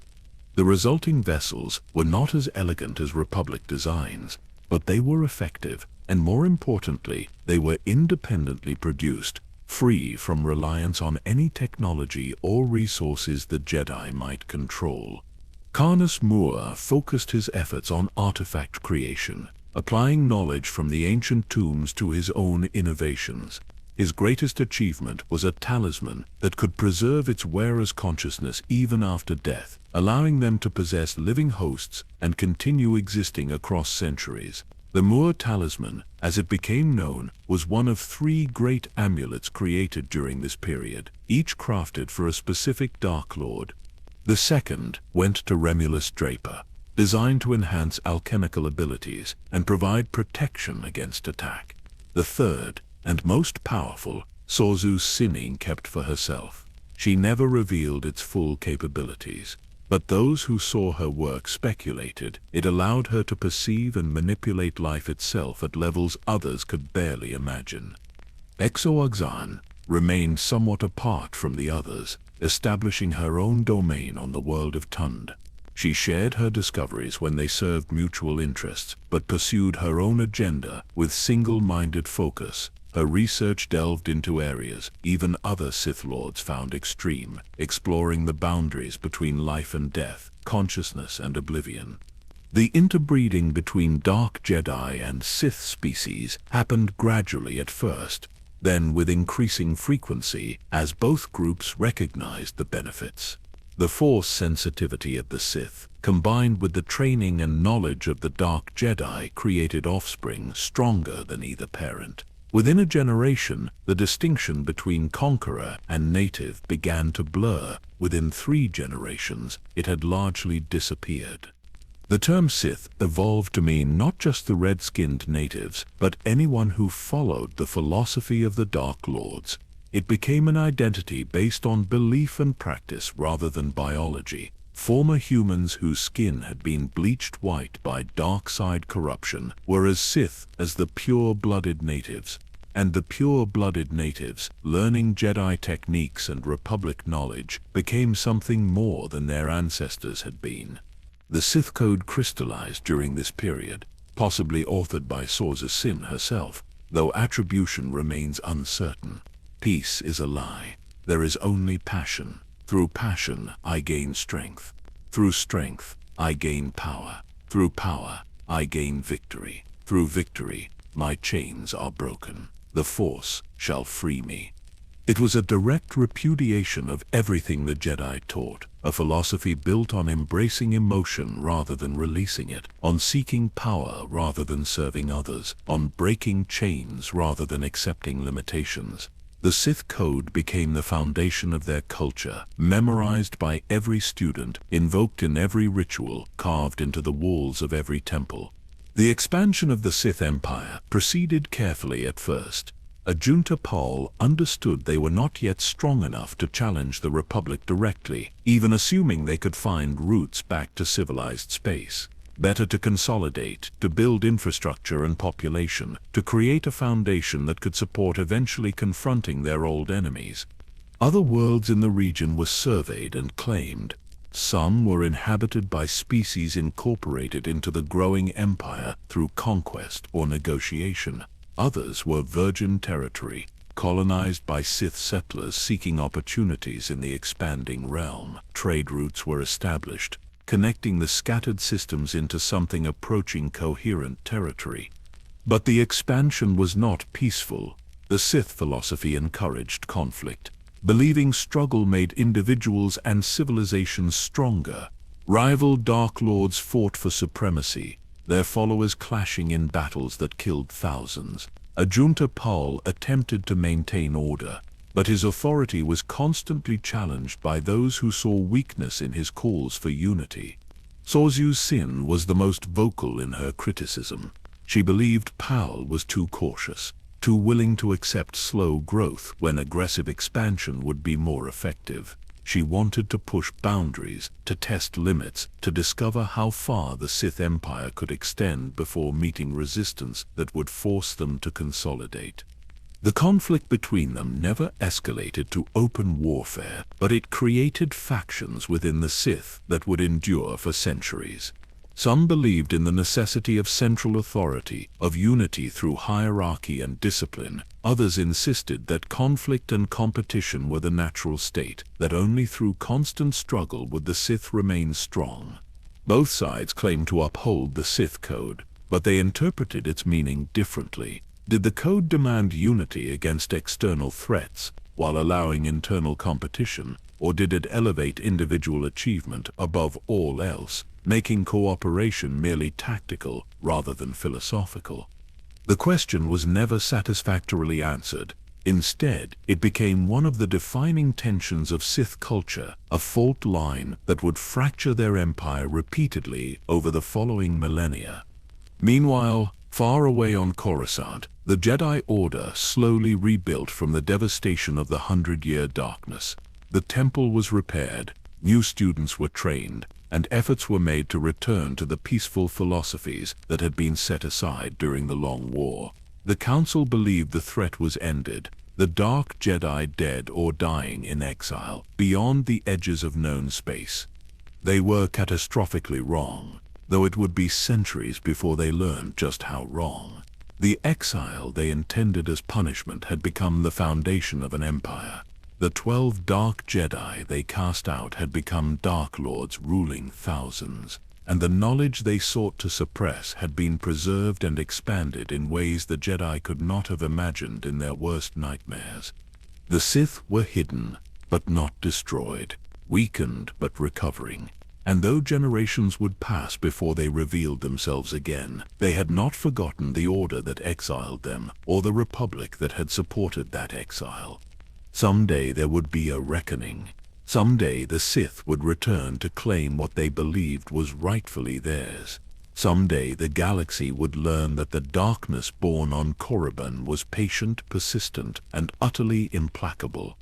But for now, there was only silence. And in that silence, an empire was being forged that would shape galactic history for 7,000 years. The 100-year darkness ended not with triumph, but with exhaustion, not with celebration, but with grief that would take generations to fully process.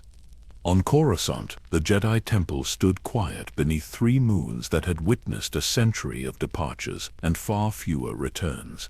The halls that once echoed with 10,000 voices now held perhaps 6,000, and many of those were younglings too, recently trained to remember the war's beginning. The masters who survived carried scars both visible and hidden, marks that would never fully fade regardless of how much time passed. Grand Master Yondu Kaz walked the memorial corridors each morning before dawn, reading names carved into walls that stretched further. Each year the war continued. Jedi Knights who fell at Tython, masters who died defending Ambria, entire academies lost to alchemical horrors on worlds whose names most citizens would never know. 4,000 names in total, perhaps more if you counted those who survived physically but were so traumatized they could no longer serve. The victory at Korbos felt hollow to those who understood its cost. Yes, the Dark Jedi were defeated. Yes, the threat was eliminated. But the Jedi Order that emerged from the conflict bore little resemblance to the philosophical society that had entered it. They had become warriors by necessity, and that transformation left marks that could not be easily erased. The younglings training in the temple courtyards had grown up learning combat forms before meditation techniques. They could disarm opponents and deflect blaster fire with impressive skill, but struggled with the deeper philosophical questions that once formed the core of Jedi education. They were effective soldiers for peace, but the emphasis had shifted in ways that troubled the surviving elders. Master Kai's convened the council to address this concern 6 months after Korbar's. "We won the war," he said, "but we risked losing ourselves in the process. If we continue training warriors instead of philosophers, we become something other than what the Jedi Order was meant to be. We must return to our foundations before we drift too far from them." The response was mixed. Some agreed wholeheartedly, relieved that someone had finally voiced concerns they shared. Others argued that the galaxy remained dangerous, that threats would always emerge requiring Jedi who could fight as well as meditate. The debate continued for weeks, revealing divisions within the Order that mirrored, however faintly, the schism that had begun the entire catastrophe. Eventually, a compromise emerged. The Order would refocus on its philosophical and diplomatic roots, but without abandoning the combat training that had proven necessary. Balance, as always, would be the goal, though achieving that balance would prove more difficult than simply declaring the intention. The Republic began its own recovery, though the economic damage would take decades to fully repair. Entire sectors had been depopulated by the war. Trade routes that once brought prosperity now led to abandoned stations and silent worlds. The optimism that had characterized the Golden Age before the schism was replaced by cautious pragmatism and awareness of how quickly peace could shatter. Chancellor Vrain addressed the Senate 3 years after Korbar's, marking the official end of military operations and beginning of reconstruction. "We have survived the greatest threat our republic has faced since its founding," she declared. "We have paid a terrible price, but we endured.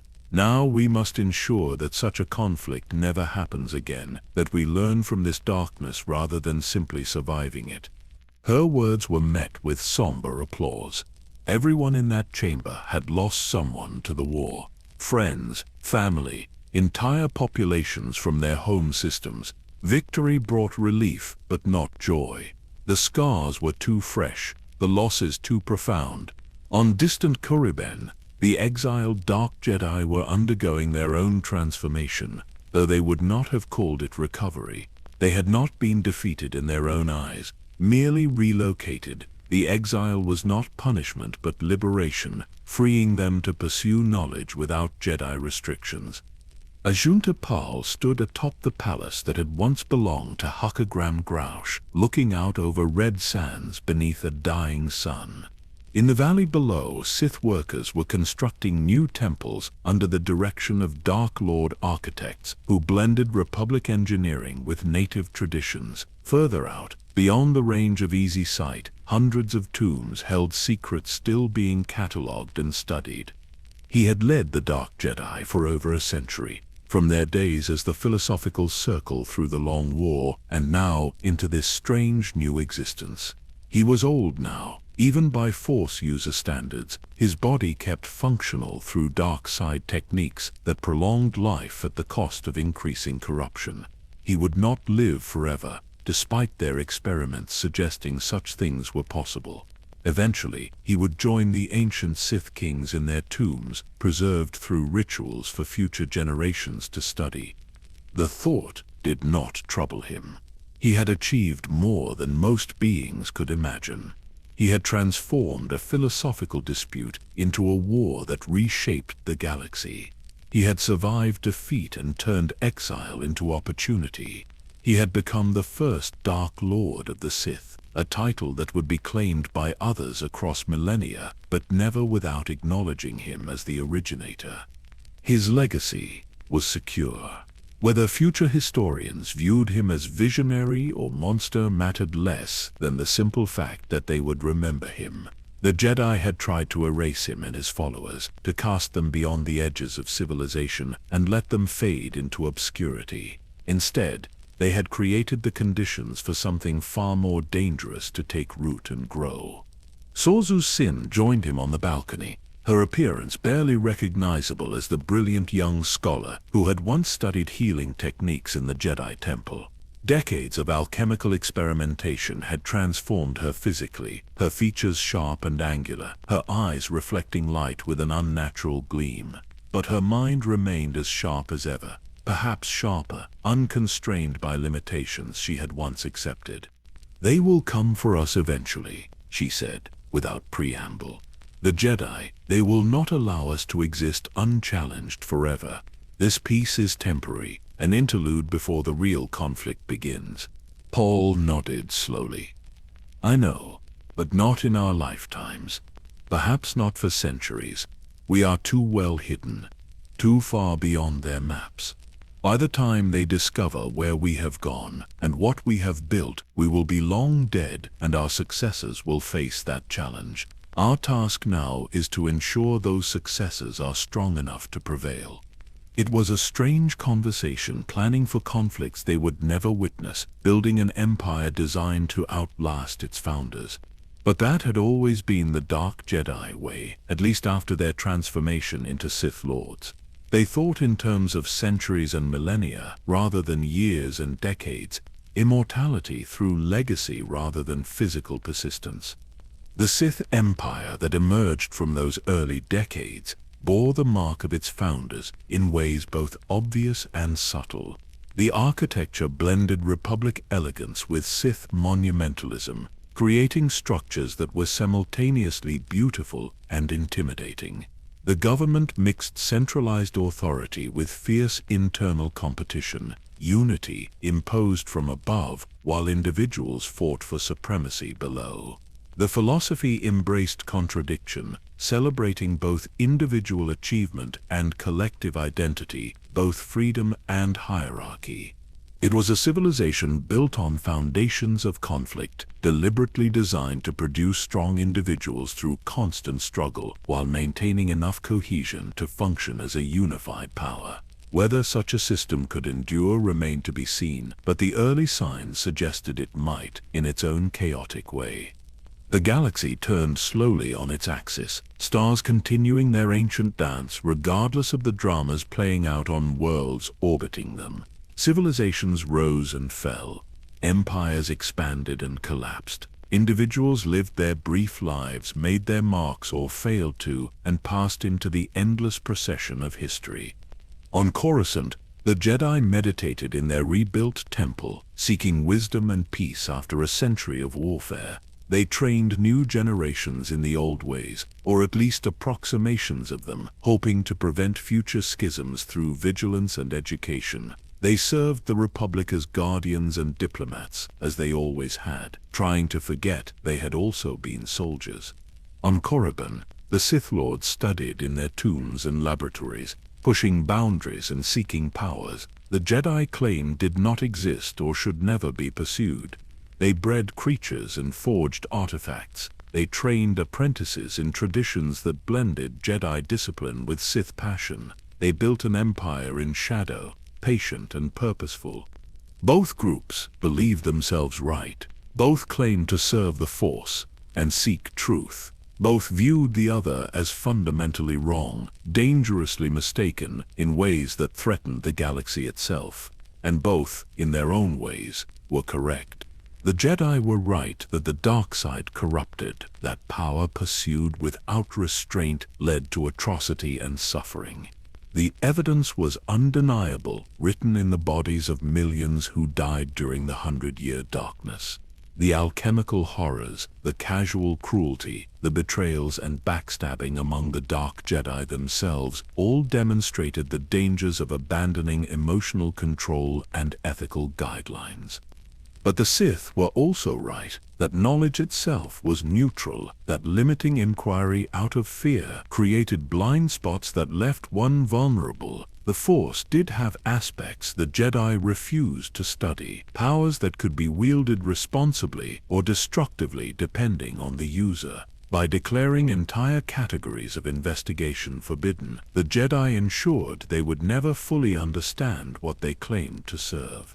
The truth, as truth often does, lay somewhere between these extremes, in a nuanced position neither side could fully acknowledge without undermining their core philosophies. The Force was neither purely light nor purely dark, but contained both aspects as fundamental components. Emotional control was valuable, but perfect serenity was impossible and perhaps undesirable. Power could corrupt but could also protect. Knowledge could illuminate but could also blind if pursued without wisdom. Future generations would continue grappling with these questions, fighting wars over interpretations and applications, creating new traditions that claimed to have found answers their predecessors missed. The cycle would continue for thousands of years, with neither Jedi nor Sith achieving final victory, because both represented partial truths that could not fully triumph over each other. But that was tomorrow's concern.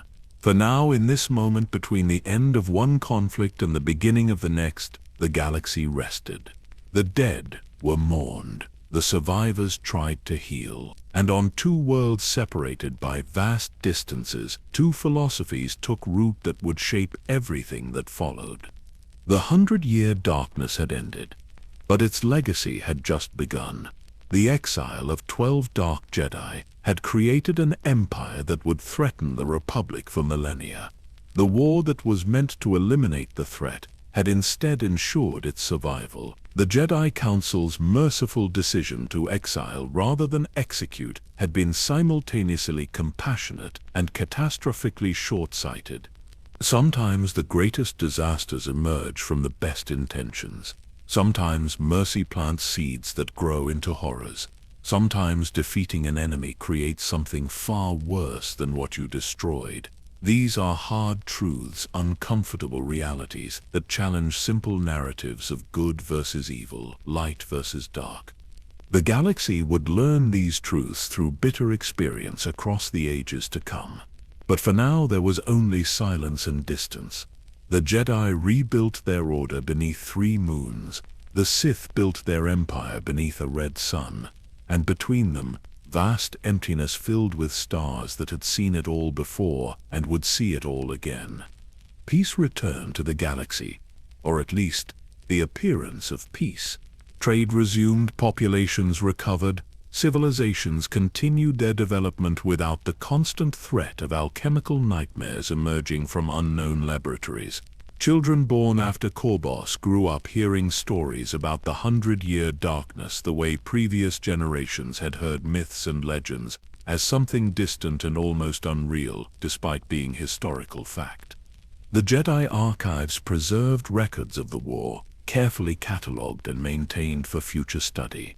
Young students could read about the battles, about the Dark Jedi and their creations, about the horror and sacrifice that characterized those brutal decades. But reading about war is different from experiencing it, and the visceral reality of what their predecessors had endured could never be fully captured in text or holocron recordings. Master Yondu Kars lived another 20 years after Korbos, long enough to see the Order begin truly healing from its wounds.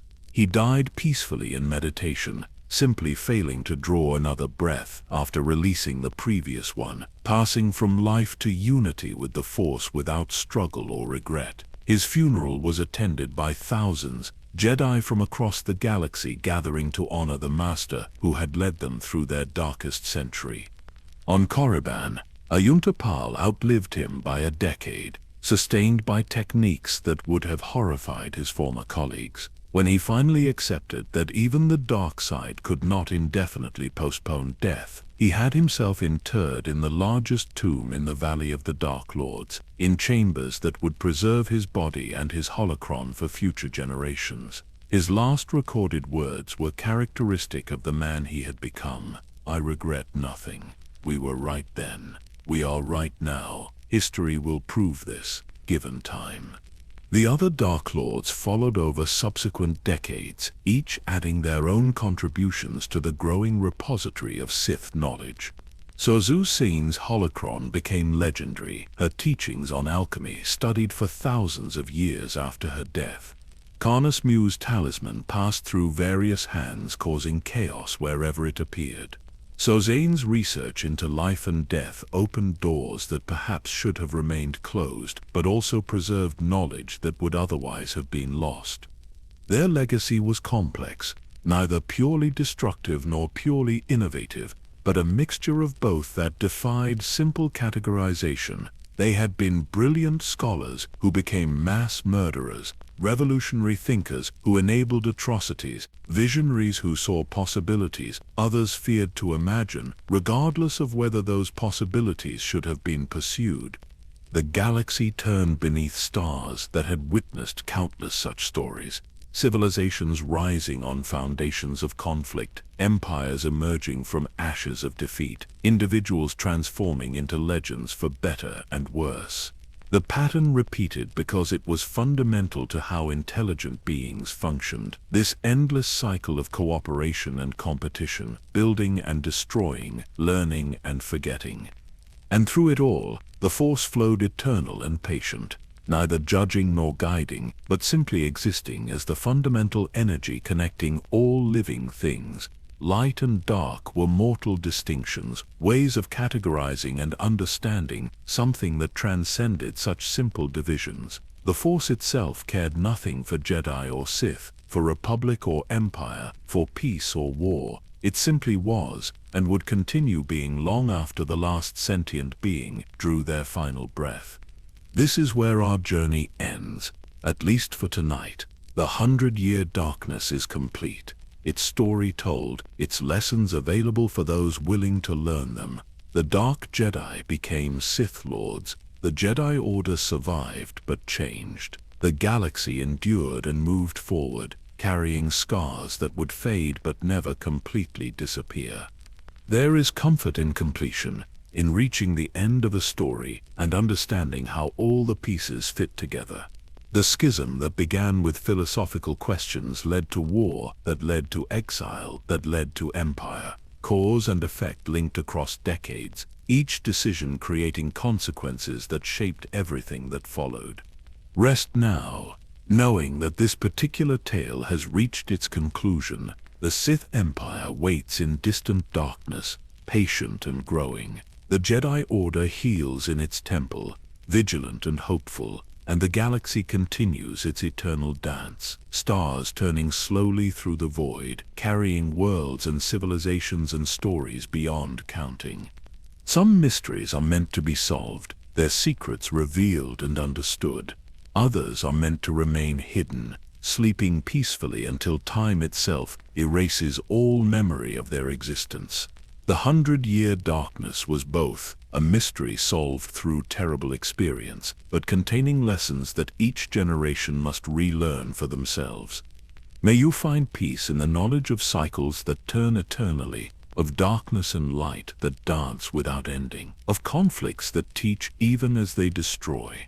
May you rest knowing that every story, however dark, eventually reaches its conclusion, and may you dream of distant stars and ancient worlds, of force that flows through all things, of the strange and terrible beauty found in the space between legend and truth.